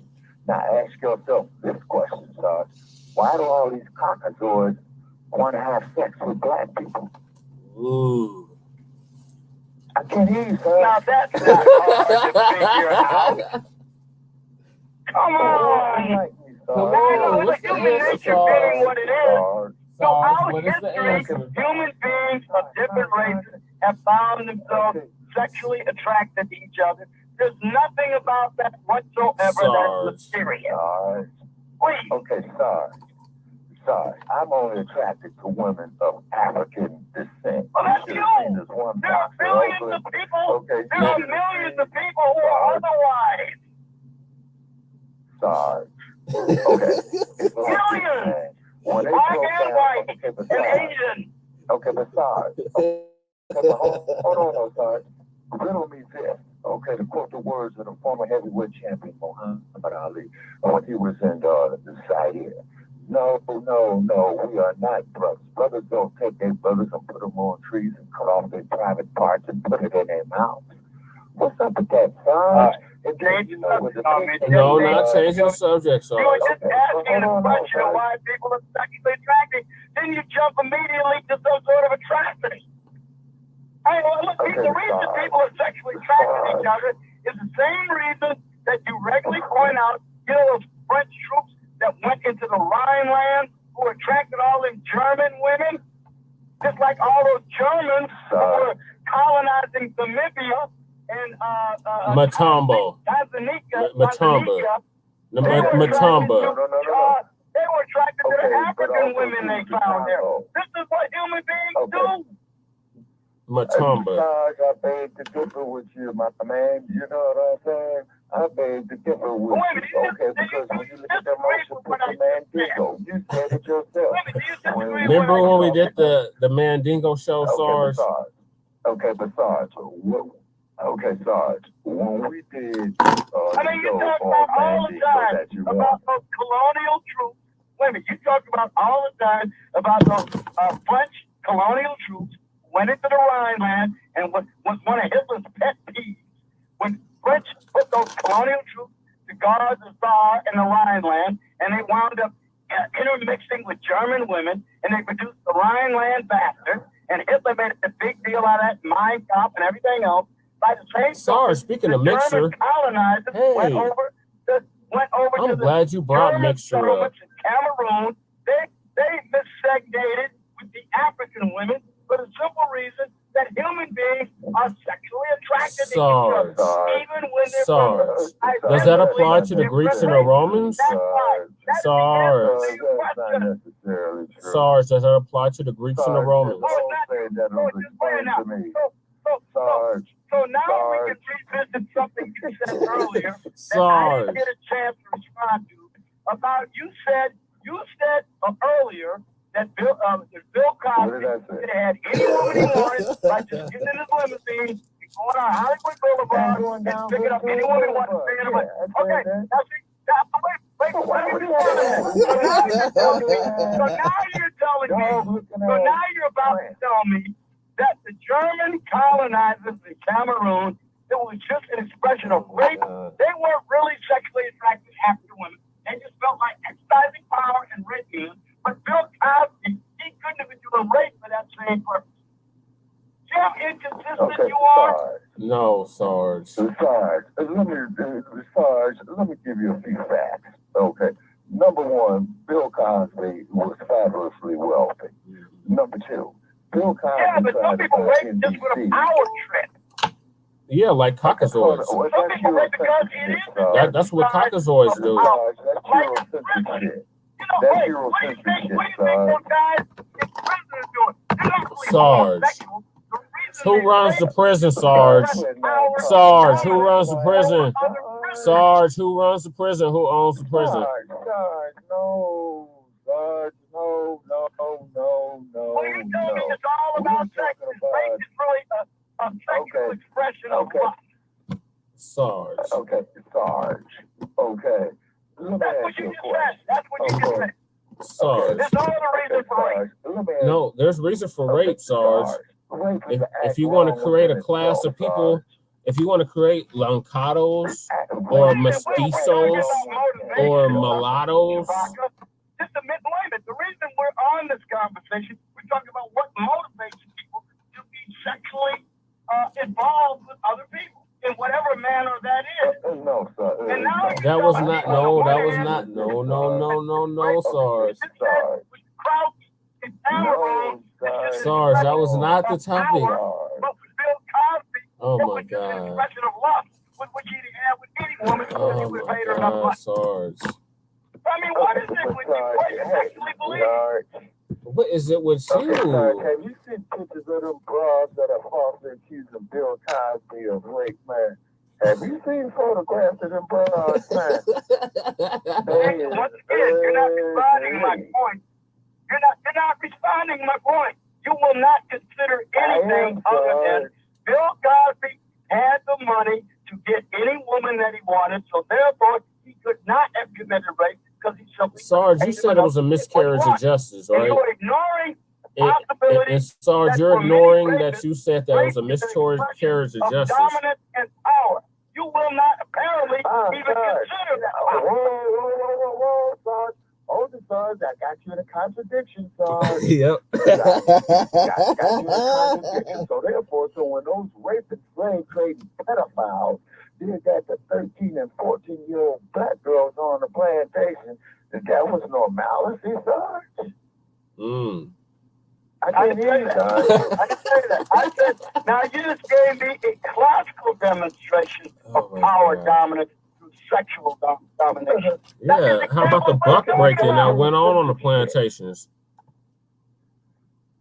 No, that was common practice on the plantation, Sarge. And I'm supposed to sit up here. Go ahead. Wait a minute, Shabaka. You yourself readily provide a secondary reason other than the dominance and the power trip. You yourself, when them white men saw them luscious behinds and them big titties, they couldn't help it. They had to kiss them. You say that? Yeah, because they were tired of the missed 6 o'clocks. They were tired of the missed 6 o'clocks that they had in Europe that didn't bathe, that didn't practice feminine hygiene. And these are the same people that said you're not a man until you have sex with a man. These are the same people that said that the best sex was with another man. These are the same people that said that sick shit. Yeah, when they saw them brown dancers and them big titties, boy, you know that. I never said those words. No, my words of describing a black woman is that she is voluptuous. They got a place, Sarge, in Hollywood called Breakfast to Hollywood, where all the white women go down there and get artificial asses, boob jobs, you know, those plastic surgeons over there in Beverly Hills. You see what I'm saying, Sarge? See, this all-inclusive shit, Sarge. So, in other words, they're enhancing. You're proving what I say. So, in other words, they're enhancing themselves for the purposes of sexual attraction. And from who, though? For the purposes of sexual attraction from who, though? Why are they doing that, Sarge? For who? Are they doing that for white men? Or are they doing that for us? And then after 4 or 5 years of that shit, man, they looking like damn Donald Trump. Wait a minute, so in other words, they are doing exactly what you say and I say. So in other words, they're doing what you and I just got. This is confusing now. You saying they're going to pay thousands of dollars to have themselves sexually enhanced for what? The purpose of sexual sexual attraction. From who though? But who are they trying to attract, Sarge? Hold on, Sarge. Who are they trying to attract? In their newly acquired Sarge. praise, that couldn't have any impression on them whatsoever. Sarge, who are they trying to attract though? With that enhancement. No. It's a simple answer, Sarge. Okay, Sarge, we know they. But Sarge. We know we got the heat on you, Sarge. Just like the heavyweight champion said, man, before he No, it's not it. It is heat. Sarge. I'm counterpunching. You're counterpunching with the mission. But your eyes messed up, Sarge. Eddie Fletcher's about to say to you, sit down, son, it's over when I tell you this. Like the heavyweight champion. No, we are not brothers. Because brothers don't take brothers and go out there and hang them on trees and castrate them. And then on top of it, they used to have these picnics, man. When they used to have these picnics, okay? Yep. And what does the term picnic mean? It means pick a nigga religion. And then they'll lynch them. They'll sit down and eat after witnessing such an atrocity. And they'll take souvenirs. Castrate the dude, and then they'll set them on fire. And then they'll take pieces of them and take them home as souvenirs. Gossip Boston and love motherfuckers like Trump, man, who do such atrocities against the side. Come on, and we're supposed to sit up here and love. But that still doesn't answer my question, though, Sarge. Who are they getting these enhancements for? Who are they trying to attract, Sarge? About him shortly before his assassination, he led our people into a burning house with integration. You can get Joe Gibson, you can go get that house nigga Bianchi, man, or you can go get any one of these dumb bastards out there, man, and I will sit there and I will debate with them. Don't let me call up the professor. Hey, Jay, should we get the professor on Sarge? Shabaka.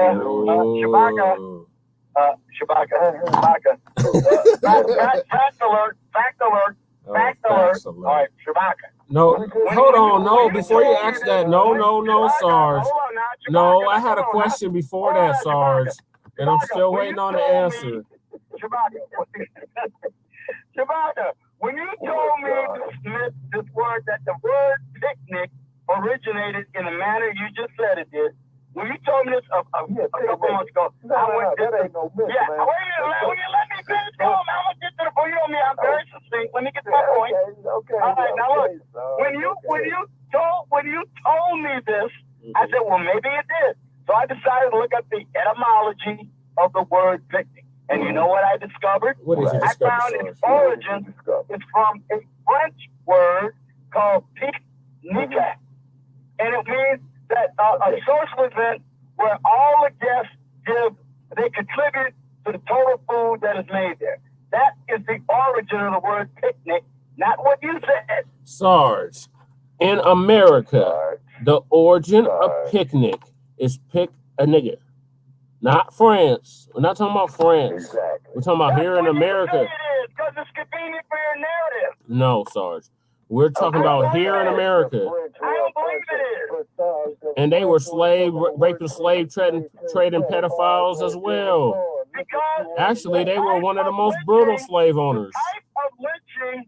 The type of lynching that you are referring to did not become widespread until the late 19th and 20th century. Really, Sarge? No. That's a lie, Sarge.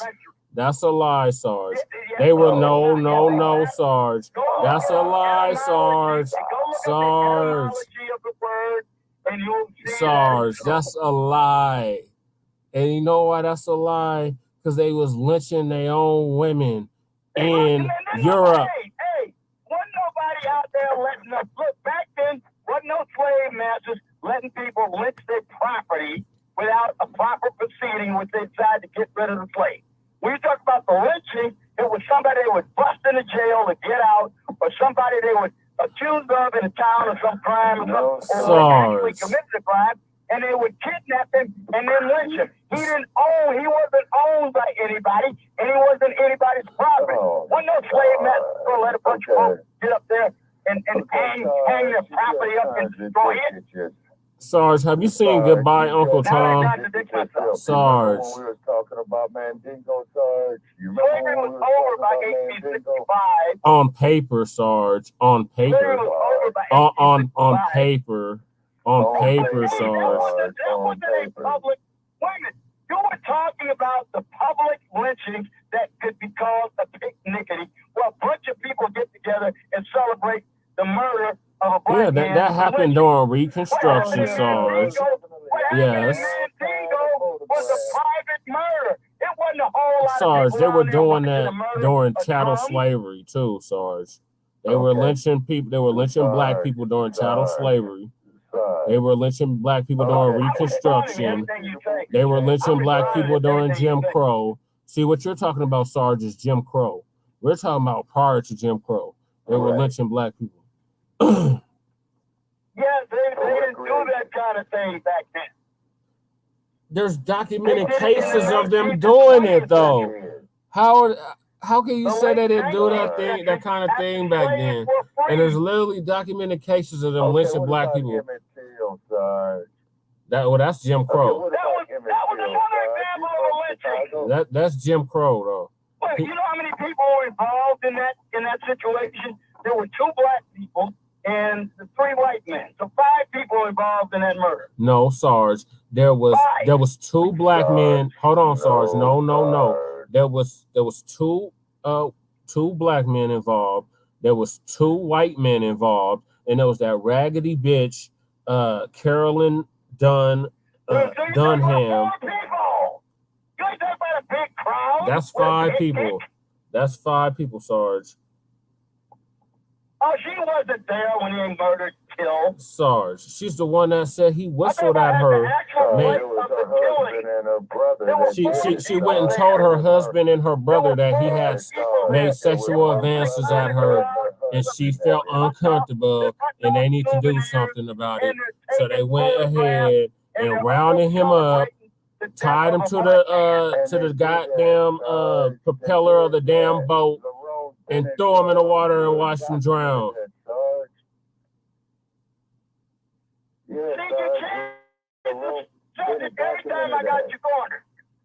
You don't have his corner, Sarge. You're thinking of Jim Crow. Now we got you in the corner, Sarge. So you said there was no such thing as a picnic. So, Sarge, so they weren't advertising. Mamie Till had wanted the world to see the brutality of the white man, what they did to her son. Yep, in Money, Mississippi. Sarge. Okay, no, but Sarge, no, you just said that the picnic. Let's get back to the picnic, Sarge. Murder was not a public event that's associated with the kind of lynching. How is it not a public event, Sarge? It was a public event. Sarge, they would announce it after church. Okay, Sarge, this is how the picnic went. Hold on, Shabaka. Let me break this down to Sarge. So the picnic went like this, Sarge. They would literally advertise after Sunday morning church. There'll be a lynching of the Negro. They would sell tickets. They would put the suspected white supremacists on trains to the site. They would tell them to bring their picnic baskets, Sarge. Right. So yeah, it was a public spectacle. It was a public event. On June 26, 1919. That was the kind of public spectacle that you are referring to. Sarge, it was happening prior to 1919. They had been announcing it in the newspapers and in the public. That's what I'm saying. Yes, Sarge, yes. That is true. Yes. He said there wasn't anything he could do about it. Then that's a damn lie. He could have done something about it. Sarge, you're thinking of Jim Crow. All that 1990. Sarge. No, Sarge. You're telling us the selective history. Do you know what happened in Ellisville, Mississippi on June 26, 1919? Because I'll tell you. A lynching, Sarge.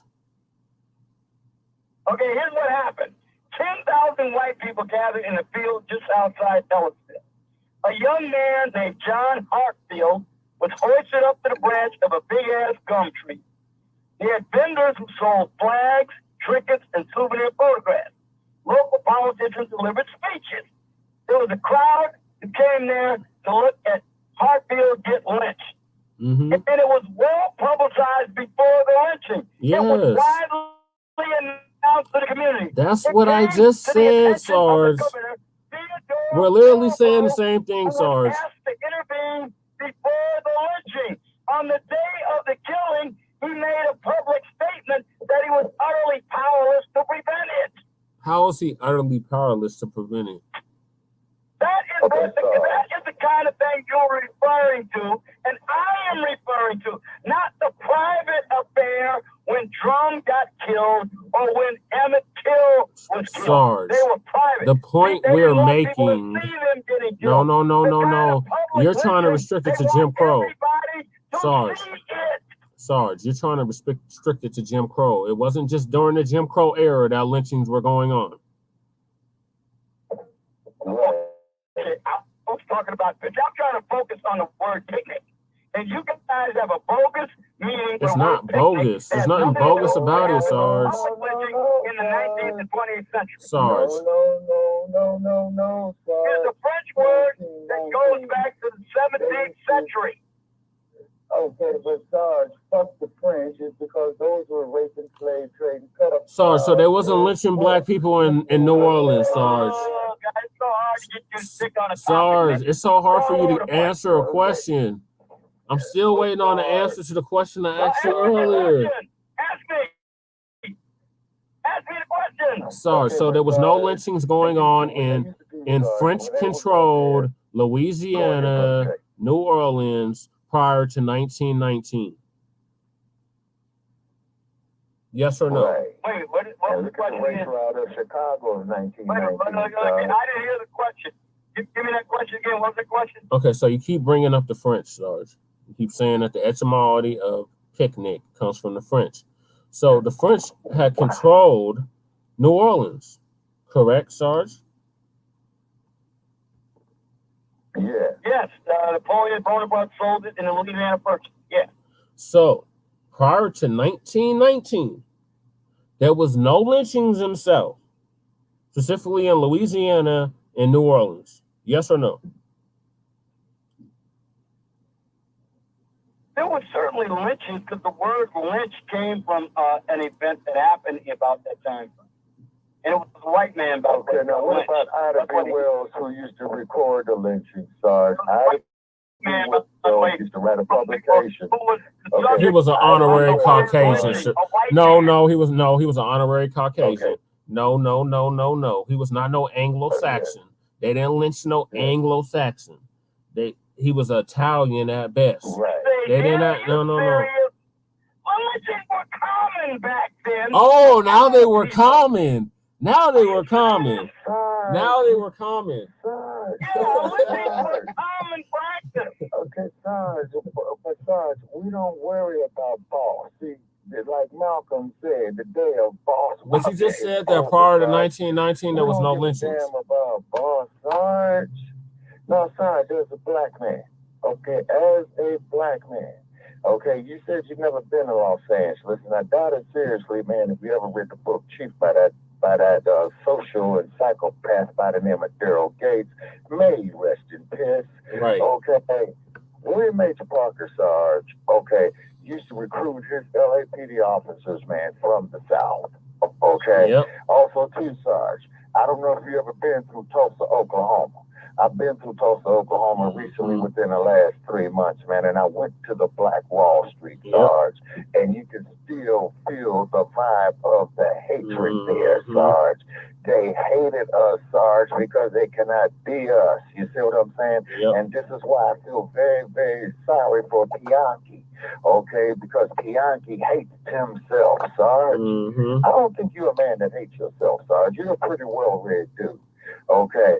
But what it is, though, Sarge, black people were the first humans on the continent of Aquivalon, okay? Those cave dwellers, man, they didn't believe in washing their nasty asses. It was a sin. We gave the world the concept of bathing. Black women gave the world the concept of feminine hygiene in Ethiopia. And the They still don't believe in the concept of bathing. They talk about they only bathe once a month. Ethiopian population and such. And I had to ask this one young woman is that she was so very, very nice looking. I said, so here, pretty beautiful. She smiled and she says that it is the water and that it is from God. You see what I'm saying? I just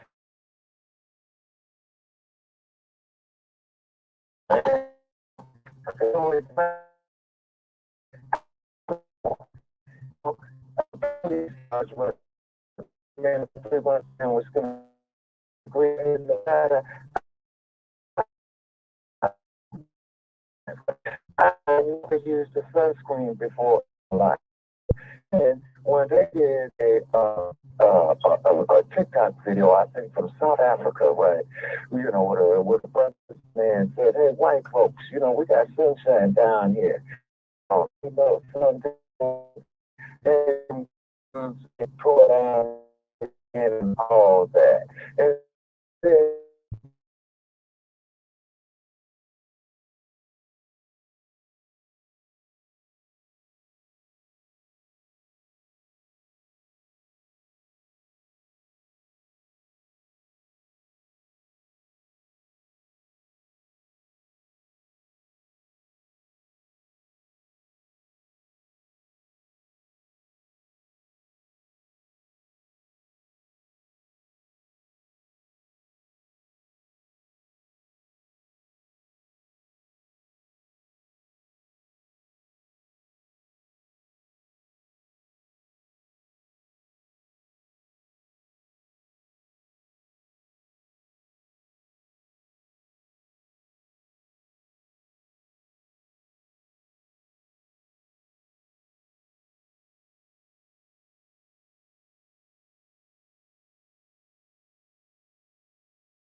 What is white history?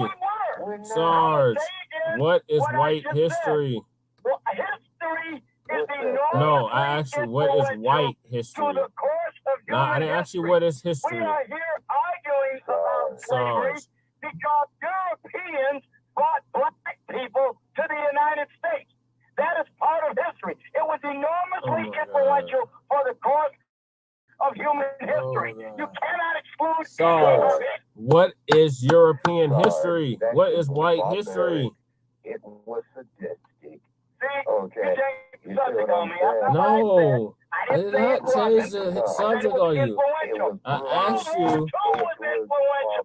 It killed over 60 million people. Sarge, It was influential. what is white history? Besides, you just supported the premise of reparations right there, homie. Move to the head of the class. Okay, how is defining something as influential a justification for taxpayer money to be given out to people? It's not even taxpayer money. Like, what the hell? Sarge, do you have this much disdain for Ukraine receiving taxpayer money? Do you have this much disdain for Israel receiving this much taxpayer money? And we're running down. Shabaka, are you still there? Shabaka. I'm still here. Sarge still with us? Sarge, are you still there? Yeah, I'm here. Okay. Go ahead, Shabaka. Okay, but Sarge. Okay, Sarge. Everything that you said you supported the premise. Yes, we can hear you. Loud and clear, Sarge. Everything you said right there, Sarge, okay, supported the premise for reparations right there. Okay, because I don't give a fuck about Tim Scott. I don't give a fuck about Claiborne. Right. I don't care about no ass scratching yassa boss ass Negro like Bianchi. Okay. Ooh. We are not all the same, Sarge. Yes, I didn't say we were. What they got to do with the price of tea in China? What does it have to do? What's the fact that we're different have to do with price of tea in China? Say. So? They hate us because they cannot be us, Sarge, again, what is white history? Because they're not like us? Sarge, what is white history? Okay, Sarge. What is white history, Sarge? We know about dolphins. Oh my God, Sarge. We know about dolphins. Sarge, for the umpteenth time, what is white history? Everywhere, okay, Sarge, everywhere that the white man had went, he...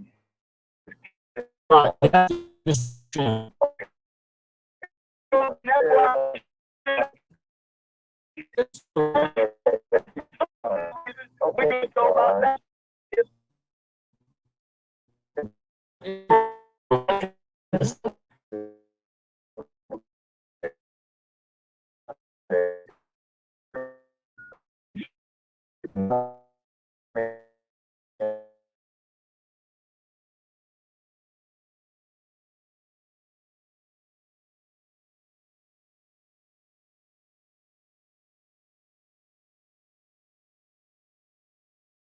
Oh my God, the Neuralink. 60 seconds. Yeah, fuck Elon Musk. Okay. And he is not an African. Okay. He is not an African. He is a goddamn bore. He's a bore. He's a fucking bore. When he was the president of Africa, he should have been paying taxes in South Africa. He's not an African, Sarge. He was a South African citizen. That is a fact. Oh my God, Sarge. I didn't make that up. He was a South African citizen. Literally. Sarge, he's a fucking bore, Sarge. He ain't no goddamn African, Sarge. He's a fucking bore. But I'll tell you one thing. When South Africa issued him his passport, he didn't say poor. He didn't say poor anywhere on that passport. What did you see, Sarge? Did you see African or did you see European white? Fuck Leopold. You see what I'm fuck saying? Leopold. Fuck Cecil Rhodes. He was descended from Boers. He was a man who was descended from Boers who is a South African citizen. That is the fact of it. He's an Afrikaner. He's an Afrikaner, Sarge. No, he's an Afrikaner. He is an Afrikaner. Bring that motherfucker out here to Las Vegas, man. He is It's Afrikaner. He's not no South Tell me African. something. Are you gonna call? Tell me something. Is it more accurate to call a Frenchman a French citizen or a European? Which is more precise? Their nationality. I don't give a fuck about them. I'm worried about They go by nationality, so it would be French. But they're still Europeans. But they're still Europeans at the end of the day, Sarge. I answered your question, Sarge. I said Frenchman. Sarge, I said Frenchman. I did answer your question. Quote the words of Malcolm, man. Quote the words of Muhammad Ali. I'm still waiting on the answer to my question, though. Bluebirds stay with bluebirds. Blackbirds stay with blackbirds, man. And red birds stay with Muhammad Ali would not. We are in overtime, gentlemen. We are in overtime. Don't nobody hang up. We are in overtime. Muhammad Ali would never have lived because his grandfather, Mr. O'Grady, would not have married a black woman, and he would never have existed. His grandfather was a white Irishman that owned slaves. The rapist slave trade pedophiles that owned his family. That was a slave owner. That was a slave owner. The raping slave trade pedophiles that owned his family, son. And Muhammad Ali would not have existed then. The raping Muhammad Ali would not have existed. Here we go. So we're supposed to be thankful. So, Sarge, are we supposed to be thankful for the rapist slave trading pedophile? His grandfather married a black woman who gave birth to his mother. Sarge, the raping slave trading pedophile that owned his family. What was he then, Sarge? The raping slave trading pedophile, Sarge, that owned. Was he an abolitionist, Sarge? Was he a white abolitionist? Sarge. Immigrated when? When did he immigrate? When did he immigrate?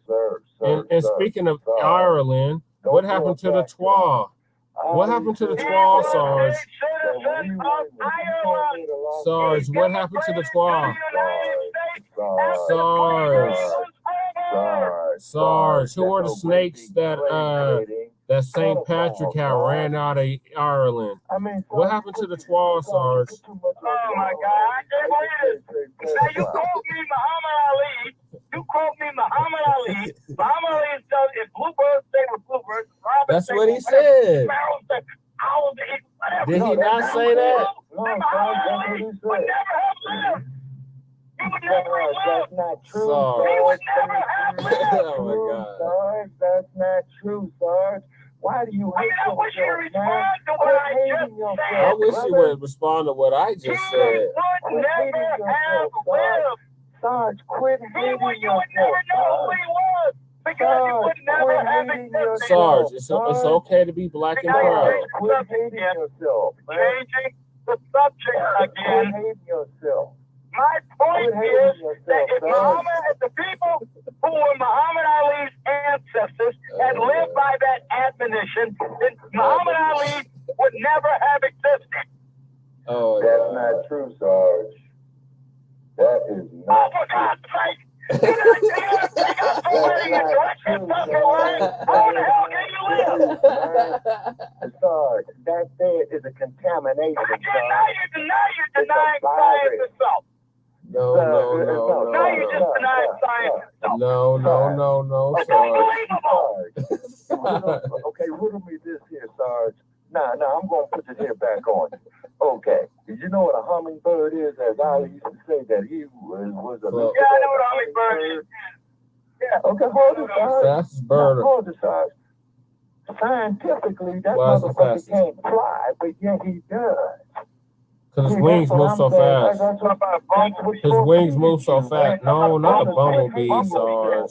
He did say that too, but no, a hummingbird, Sarge. Okay, All right, Sarge. listen to me. Mathematically, a hummingbird Okay, does not fly. Shabaka, I have a very specific question to ask you. All right? Very specific. Forget Mr. O'Grady. Let's take him out of the equation for purposes of my question. Okay. Let's look at the other side of a black grandfather. If you take the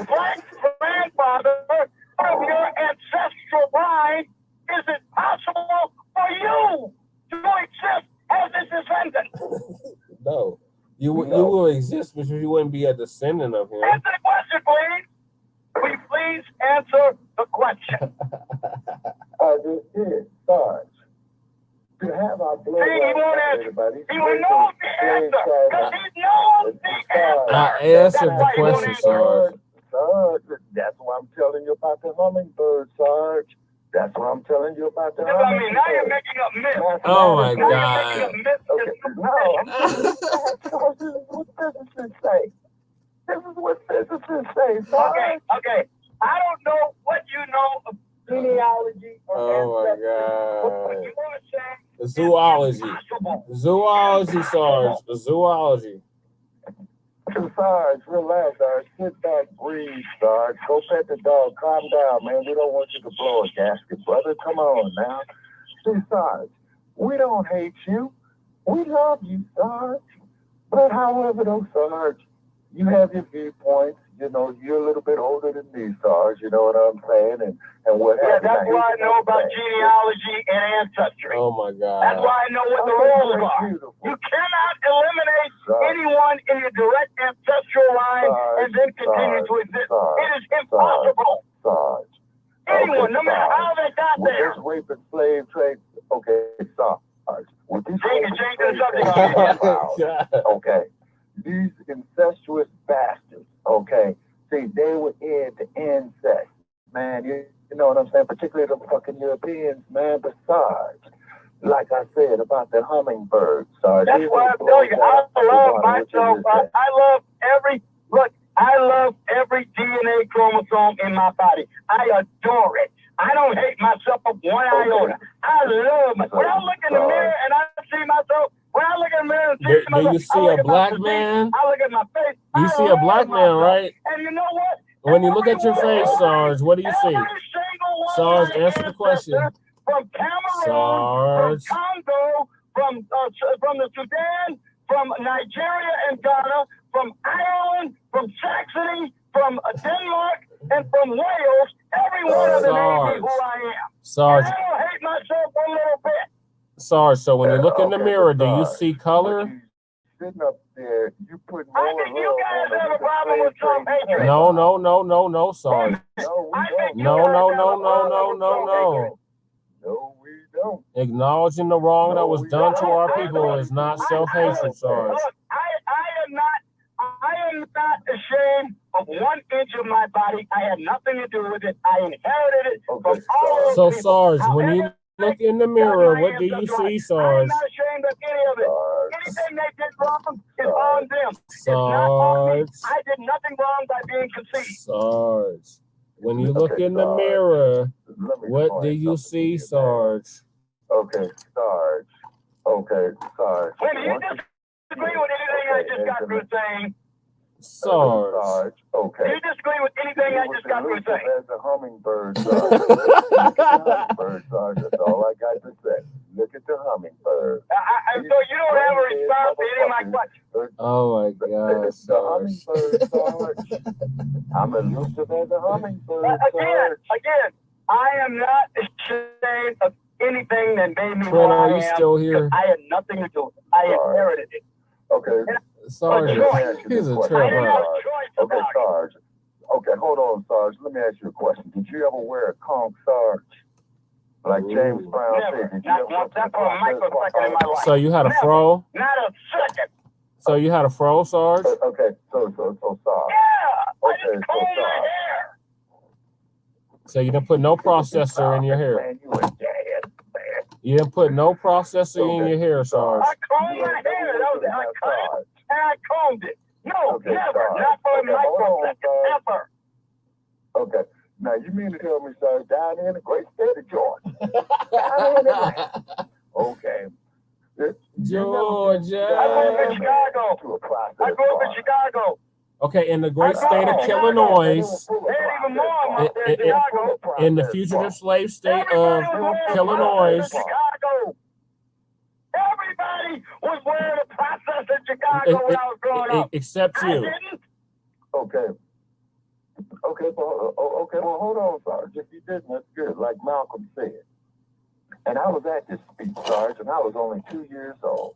Who taught you to hate the color of your skin and the shape of Yeah, your who nose? taught you to hate yourself, Sarge? I never hated it. I always liked mine. I thought I had a great shade of color. I love my color. Okay. I don't know where you guys get this hate thing from. I never had it for a moment. I never had any of it. I swear to God. Okay, but I don't know where this came from. Okay, but Sarge. But the raping, slave trading pedophiles that violated your bloodline, Sarge. You claim that shit, man. I don't have a choice. It's there, whether I like it or not. You don't have a choice. Okay, now let me ask No, I you don't have a this, choice. It happened hundreds of years before I was born. Okay, but Sarge. And again, remember that word I used with you? Remember the word I keep breaking up to you and you keep refusing to acknowledge? Paradox. It is a paradox. Without them, I would not exist. Sarge, once again, I know you cannot comprehend this in the midst of your grievance and your resentment. I understand that you can't do that. I am capable of making the distinction. The hummingbird, Sarge, the hummingbird. And then Muhammad Ali would not exist if the people had followed his admonition. If Mr. O'Grady had followed his admonition, he would not be alive. Oh, he's dead now, but he would never have lived. I disagree with you wholeheartedly, Sarge. How the hell can you disagree when you cut out your grandfather? Hey, Sarge. That's like cutting out your mother. Sarge. Sarge. That's what I don't know. Okay. Look, man, you got to make up your own branch of genealogical science, okay? What you need to take the Shabaka School of Genealogical Science, because that's what you're talking about does not exist anywhere in science. Oh, yeah, the hummingbird, Sarge. The hummingbird. The hummingbird theory of genetics. The hummingbird, Sarge. The hummingbird theory of genetics. I'm going to have to remember this. Jay, do you believe this, Jay? Jay, I know you're laughing your ass off over there. Do you believe this, Jay? Come on, Jay. Chime in, Jay. Sarge. I agree. Sarge. Jay, alert the brother Jay. Brother I'm here, Sarge. Swallowing this time? I'm here, Sarge. All right, riddle me this, Jay. Here's my question. If I cut out any of the grandfathers in your direct ancestral line, is it possible for you to occupy the physical form that you are in today? In this time and space? Would you please answer? Pedophiles, right? Including the slave, yes, including them, yes. Now, is it possible for you to exist without every one of them? In this time and space, no. Is it possible? In this time and space, no. Don't blow a gasket, Sarge. Don't blow a gasket, homie. I mean, because this is so basic. I mean, I understand racial grievance is really a big thing with a lot of people. But when you talk about basic things, they are ineluctable and immutable. You just can't deny them. The hummingbirds are. The hummingbirds are. The hummingbird. Oh, okay. I give up. I surrender. My hands are raised in surrender. I give up. You got me. Sorry. Okay, I give up. I surrender. You win. Let's move on. Yeah, let's move on to closing comments. Sarge. Okay, now, Sarge. I want to ask you this question here, Sarge, because you're a combat veteran. What do you think about the black soldiers that got killed recently over there in the Middle East? In Georgia. They were from Georgia, right? I think we have a commander-in-chief who neglects his duties as commander-in-chief to respond to unprovoked attacks on American soldiers when they are, in fact, attacked. I think that's what we had, and I think it's a disgrace that he waited for hundreds of attacks to ensue and waited until American soldiers were killed before he responded, after letting hundreds of attacks go unresponded to. Okay, Sarge. Let me That's tell you great. something. Okay. I am concerned, man, because I saw Abby Phillip with her lovely ass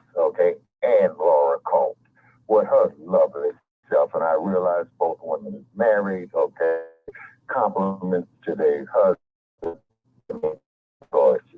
Okay, but Abby Phillip had said, okay, because she had interviewed, you know, the parents, you know, of them, right? Okay, the U.S. military is going to go out there, pay the families on their insurance. Okay, Sarge, you know that. Okay, but why don't we form us a militia amongst black folks like what Mr. Robert Williams did with the Deacons of Defense? Yeah. Okay, let's look at Reverend Earl Little. Okay, let's look at Reverend Earl Little. Okay, who was murdered? Okay, because he was a Garveyite. Okay, and what he did was when they went up there and attacked his home in Omaha, Nebraska, he simply went and got that damn weapon, man, and started busting a few caps with them coward ass bastards wearing sheets. Okay, and they ran like bitches with their tails between their legs. Okay, so then what did they do to Malcolm's father? They killed him. Bashed him in his head. They put him on a streetcar track. Okay, they ran him over, cut the man in half. And then when Mrs. Little was trying to get the insurance money from him, what did the damn insurance company do? Oh, no, he committed suicide. Okay. Mm-hmm. It is so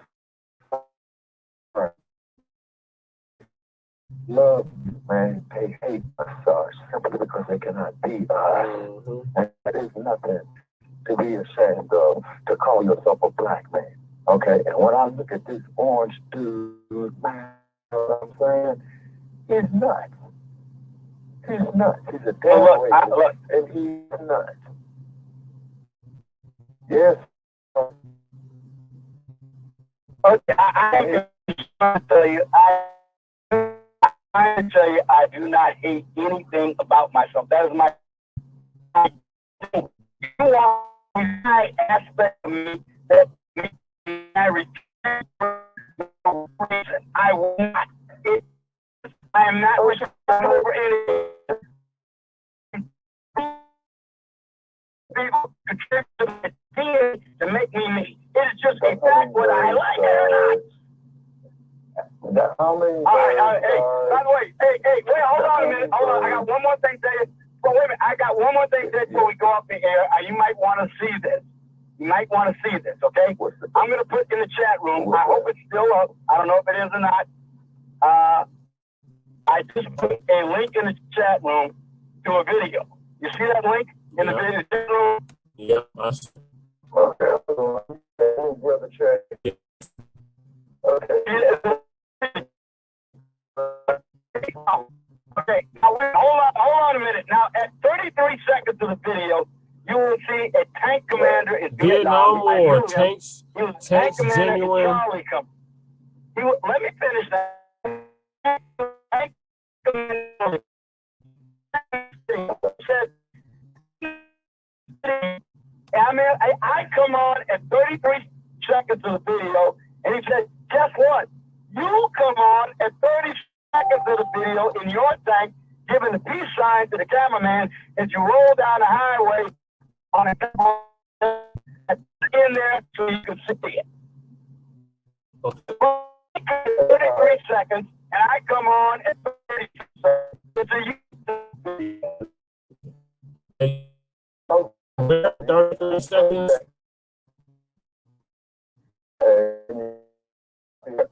My friend comes on at 33 seconds. You see me rolling down. What do you think? This power machine giving a high peace sign to the camera. Okay, sir. Okay. In my color footage. Okay, hold on, sorry. Okay, computer.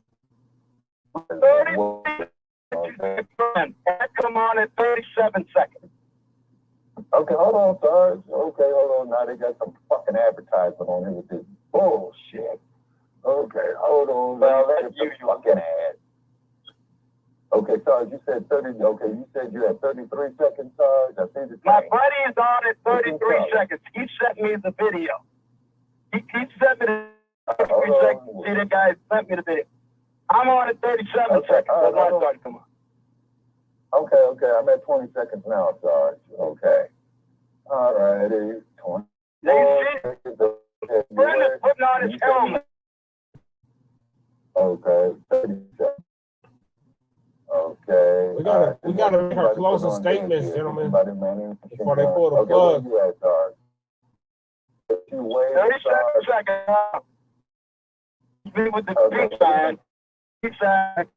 That's you. Damn. That's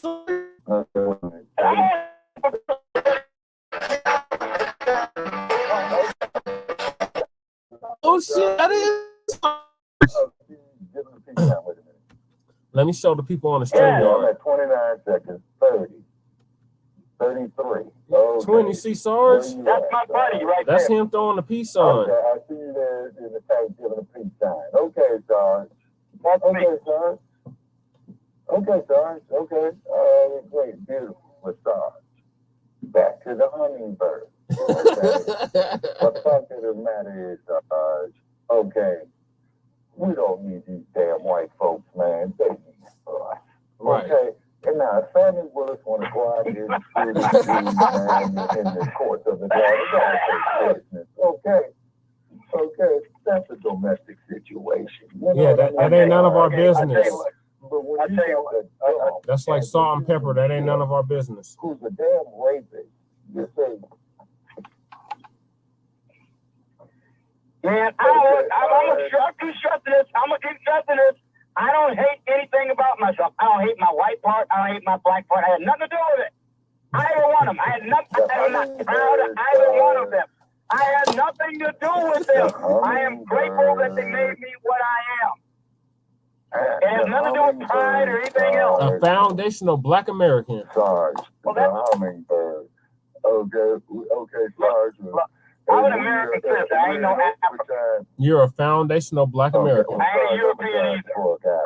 I'm not a European. I ain't an African. I'm a citizen of the United States. You're a foundational Black American. Okay, Sarge. I'm a diasporic African, Sarge. And by the way, Sarge, what about Mr. Isaac Woodard? Are you familiar with his story, Sarge? Name sounds familiar, but it's fresh in my memory. Okay. I said the name sounds familiar. Okay. My memory. Okay. Isaac Woodard was a World War II veteran. Okay. He was discharged from I think he got away, Georgia. Worse. Okay. He had got into it with the bus driver on the Greyhound. Yeah. Right, I remember now. By the sheriff, Sarge. Yeah. Okay. By the sheriff, He was blinded. He was blinded. Yeah. Intentionally, because the sheriff took his nightstick and busted up both his eyes. Just like the treachery and the horror that they committed to Emmett Till, Sarge. Yeah. Just like how they used to take black people and lynch them, and some of them would even eat the parts after they burned them, Sarge. Okay. Yep. Sarge, once again, a hummingbird. How could you love something like that? Mm. Well, what did I just say a minute ago? You didn't listen to what I He said. said it had nothing to do with I it. said, what did I say just a minute ago? That you You had didn't nothing to listen do what with I it. said. I mean, I use words that are... What, Sarge? I use words that are intended to convey a meaning. I didn't say I loved it. I said I'm grateful for it because I'm happy in my skin. Why are you grateful for it? Just acknowledge I it. love myself. And what it took for me to occupy the physical form I am in is every single one of my genetic ancestors. It would not be possible were they not there. Do you not understand that? Okay, Sarge. Why is it so hard for you to understand? Sarge. I don't hate myself. That's what I'm trying to tell you. Okay, Sarge. You want me to hate myself. You guys No, Sarge. No. Sarge, no, man, no, Sarge, no. So then why can't you accept the fact that I don't hate myself? That's beautiful. Okay, Sarge. We're happy to hear that, Sarge. That's beautiful. We love you, Sarge. We love you, Sarge, it's because And I love myself even more. And I love myself even more. I keep telling you, don't ever say to Sarge that he hates himself. Sarge loves himself. Okay, Sarge. Okay. Now, One of the greatest creatures on earth, man, is the dog.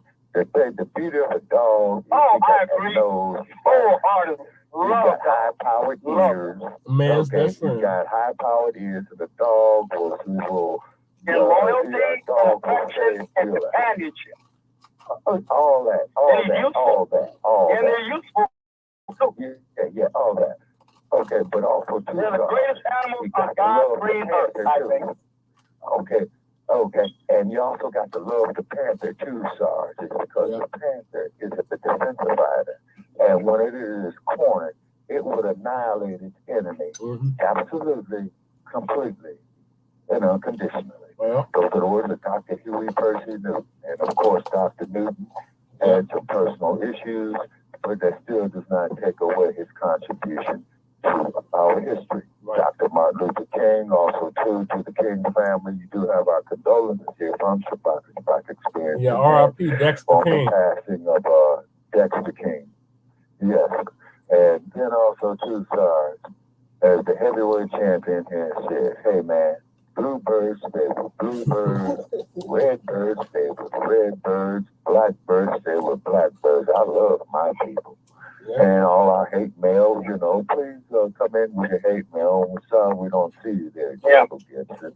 And Joe Gibson, he gets his information from Eurocentric sources. We get our information from Afrocentric sources, which are more accurate. Get with Dr. Ashwa crazy, Sarge. Get with Dr. Ashwa crazy. When you take the Great Pyramid, it is at the dead center of the Earth's land mass. Yep, get with Ashwa Crazy, get with Anthony Browder, get with Dr. Professor James Smalls, get with Sarge Sutin-Seti. When I'm looking for an answer to Shabaka, Andrew, and then let us not forget the sisters of the hidden figures, Sarge, that made the Apollo mission. Yeah, I was about to say about that. Yeah, I was about to mention something about that. Remember you were saying something about aerodynamics earlier? When I'm looking, Shabaka, when I'm looking for an answer to Newtonian physics, I'm going to be going to Eurocentric sources. Sorry, that's just the way it is. Okay, Sarge. Okay. That's your business. They stole it from us. You know what I'm saying? I know, they stole it. Yes. They stole us. You damn Skippy. They stole everything. Okay, I got it. Yeah, okay. You want to acknowledge the rape and slave trading pedophile as a part of your history, but you don't want to acknowledge that they stole everything. When an apple fell out of the tree. Oh my God. Sir Isaac Newton didn't discover no gravity. No. Shake ain't to Diop. Shake ain't to Diop. Okay, Sarge. The European. Oh my goodness, man. Okay. Yeah, I know. Man burns his ass up. See, I told Joe Gibson the same shit. Okay, on this platform, Eurocentricity. Eurocentricity. Fuck Eurocentricity. It's plagiarized. Right. Okay. Read Stolen Legacy by Professor George G.M.J. He said he has the book. Aristotle. He said he has that book, and he has Destruction of the Black Civilization. Who's the other fool, man? Aristotle, Socrates, and Plato. And Socrates. They went there and stole knowledge. Yep. Sarge. Because hypocrisy too. Was a filthy ass continent. They did not believe in washing their funky, stinking. Yeah, because it was a sin. The bubonic plague, Sarge. That's why the bubonic plague was running rampant throughout Europe. The Pythagorean theorem, they stole that from Africa too. Yes, they stole everything. What didn't they steal? Pythagoras theorem. Yes. And the Euclidean triangle. Yes, they stole all of that. Yes. Okay. All of that was stolen. All right, okay. Quantum physics, they stole that. Yes. Might have something to say about algebra. I don't care what they have to say about it. They stole all of that. Algebra. Oh my, Sarge. It's okay. Sarge. Okay, now, Sarge, let me ask you this here, man. Then we're going to close out. Okay, Sarge, what do you think of Professor P.L.O. Lumumba? Lumumba, he was. Do I think he was murdered by the CIA? Is that what you mean? Yeah, Patrice Lumumba. Okay, no, not him. I'm talking about Professor P.L.O. Lumumba. Okay, you know. Oh, I'm not familiar with that gentleman. I thought about Patrice Lumumba. Okay, get with it. I thought you meant Patrice Lumumba. No, well, we know what happened with Patrice Lumumba. Okay, and then after they murdered him, the Belgians. Okay, and that's why I say fuck Leopold. Right. Fuck Elon Musk. Okay, is because after they killed Lumumba, they put him in acid. Yep. Okay, in charge. And we supposed to love these motherfuckers? Come on. I'm not telling you who to love. I'm not going to tell you who to love. But Sarge. Okay, but Sarge. I never tell anybody who to love. That's your decision. Okay. I can say what I was. I don't think they're relevant. I wouldn't say. Okay, Sarge. I wasn't saying that you said love them. I'm talking about, what this Eurocentric mindset says, okay? And we're supposed to sit up there, man, and listen to some dimey-looking individual by the name of Tim Scott who gets up there and says that America is not a racist country. You, master. Sorry, I'm not a Tim Scott fan, so I'm not gonna take any brief for Tim Scott because I'm not a Tim Scott fan. So Sarge, do you believe that America is a racist country? I mean, I don't dislike him, but he doesn't impress me all that much. So do you think the dump, as in human shit, and we want to make that perfectly clear, is going to nominate him as VP? Okay. So, I mean, look, if Tim Scott says something, good on him. I don't dislike him. I don't dislike him. I mean, it's there. Sarge, you didn't answer my question. I don't place any particular emphasis on anything he says. Sarge, you didn't answer my question, though. I had a question. The question was, do you think the dump, as in human shit? And the reason why I feel sorry for Tim Scott, because the man hates himself. He sits up there and tells his master, "Oh, boss, I love you, boss. We think." Check out Minister Malcolm X, May 1962, Los Angeles, California. And believe it or not, Sarge, I was at that speech. Yep. I was only 2 years old. Wow. Believe it or not. Believe it or not. By the way, I forgot another thing I want to ask. Did Carl Benz steal the internal combustion engine from the Africans too? Yeah, I'm sorry. Okay, wait a minute. What didn't they steal? Did Carl Benz, the German, in 1895, did he steal the internal combustion engine from the Africans too? Motherfucker probably did. Shit. He stole the materials for it. Thank you. Okay. He stole the materials for it.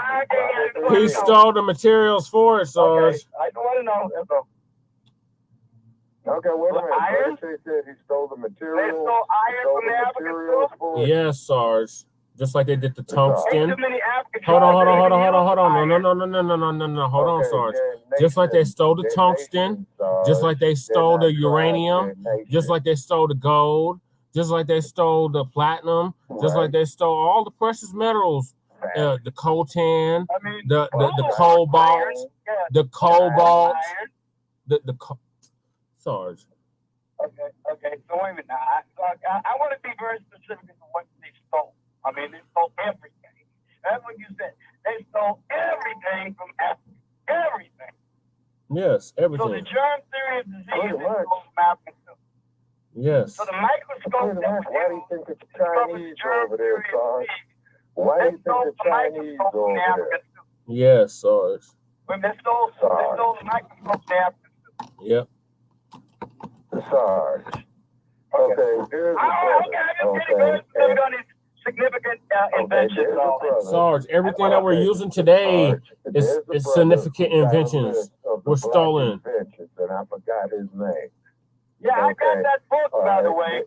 I'm holding it right here in my hand. The name of the brother is Black people invented everything. Yep. Dr. Suhan Kumar Das, Yep. founder of the Solutionary Institute. I got the book right here in my hands. I've read it through. And I understand now that everything ever was invented by Black people in Africa. That's correct. And the Europeans came No and stole it, Sarge. Right. Okay, Yeah, don't I got the book. the The man wrote it down in the book. Yeah. By the way, he didn't rely, he didn't rely on Gutenberg and that printing press thing. He must have had a Creole related to him. Oh my God, Sarge. Sarge. No. Okay, Sarge. If you're going to use the term is griot. And what you could do is he had a griot related to him. Oh, I'll tell you one thing, though. You might want to take a look at page 47 of this book. On page 47 of this book, you got an illustration. And what's the illustration, This, Black woman with this incredible body. I mean, it is perfect paragon of the female form. Was it like Sarah Bartman? With these really exotic markings.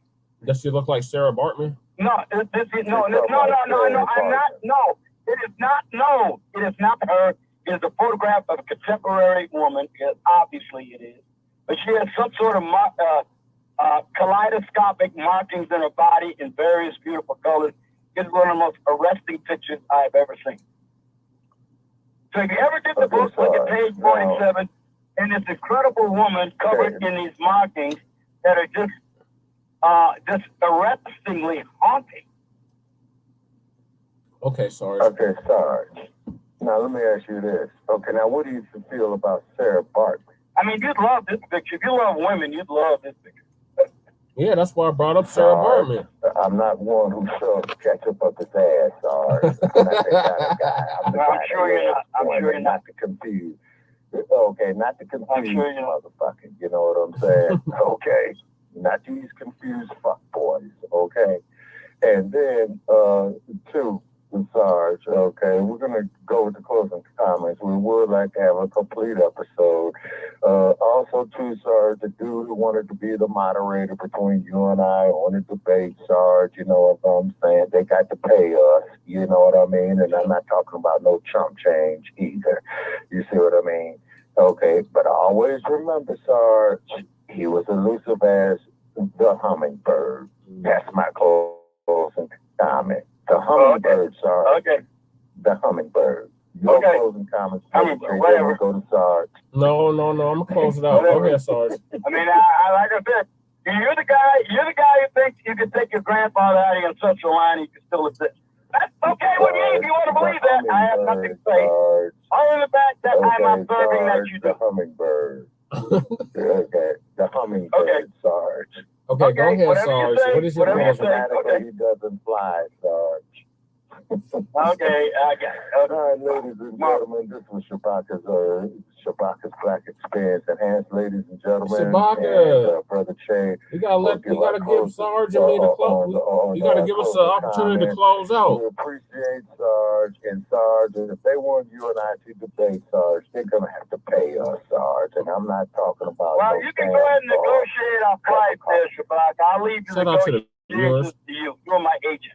You can negotiate. The negotiation is simple, Sarge. $1,000 for me, $1,000 for you, Sarge. Okay, and I would need at least 3 weeks, Sarge, is because you know I'll be getting ready to have to train for Manila come dealing with you. Okay, and then also too. All right, just let me know what the terms of the debate is and the subject. All I need is what the terms of the debate are and what the subject. Sarge. Okay, Sarge, the next time we on, Sarge, you know our hours, you know, the next time you speak with Joe Gibson and you all riddle my name through mud, okay, because I listened to a few episodes anonymously, okay.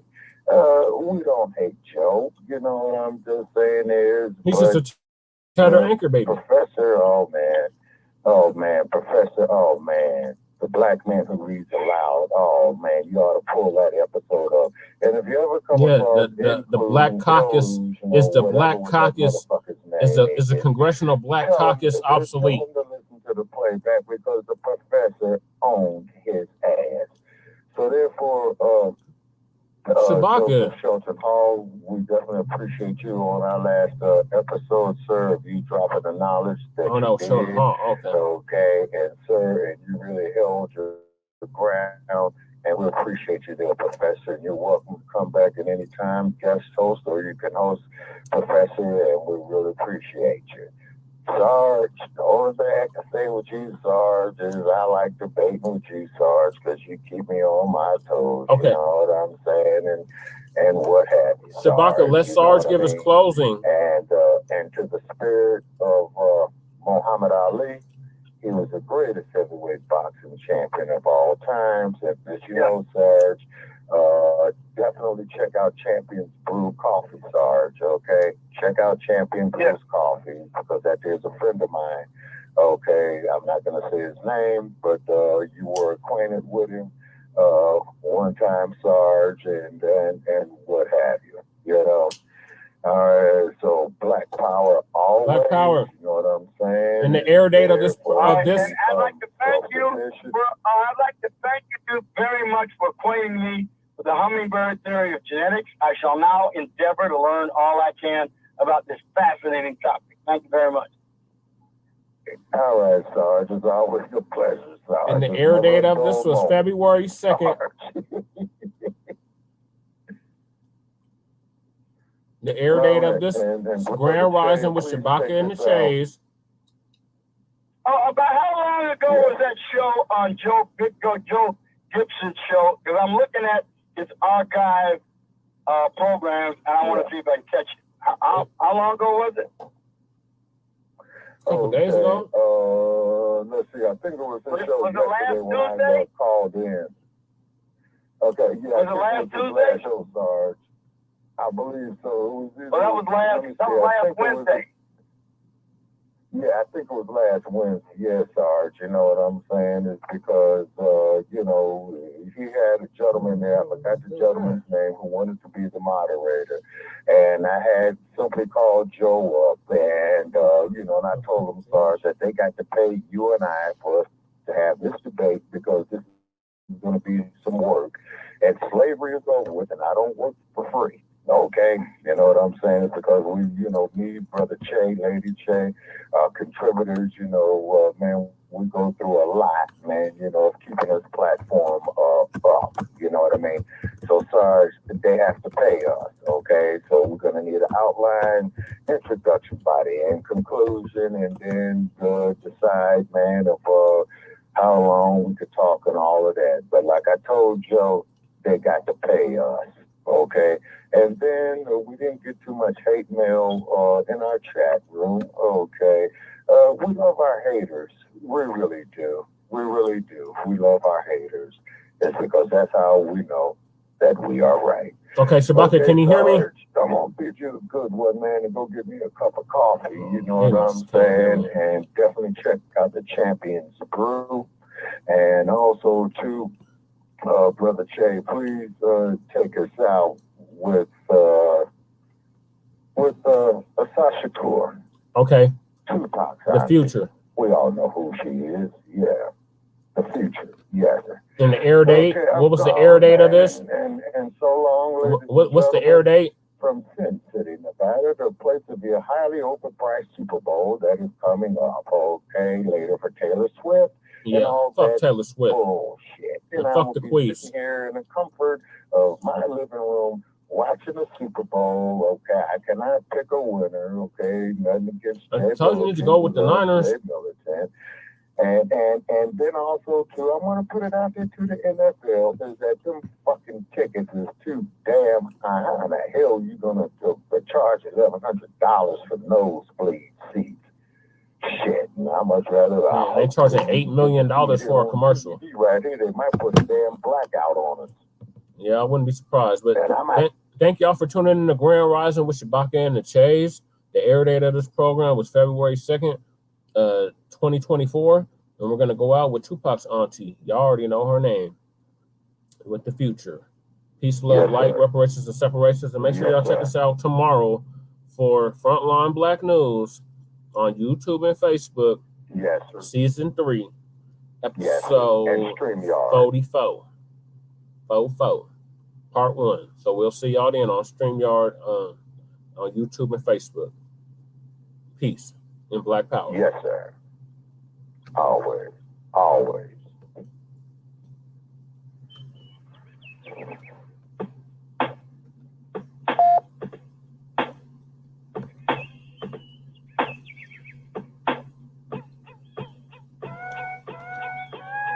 All right, y'all. Thank y'all for tuning in on the StreamYard.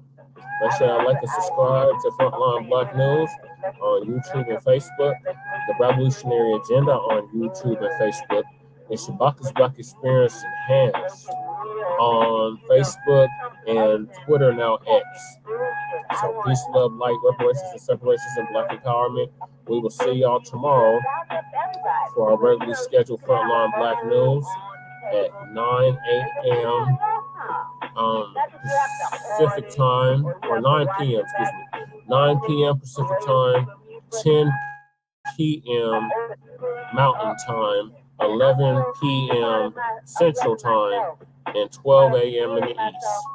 So we will see y'all then. Peace. Shout out to Twin. You know, when I commented in the chat, and the 2 other viewers, appreciate y'all tapping in. Shane Krumah signing out from the Mile High Income City. And Lady Chase says hi. She says her regards. Keep her in your thoughts and prayers. Peace.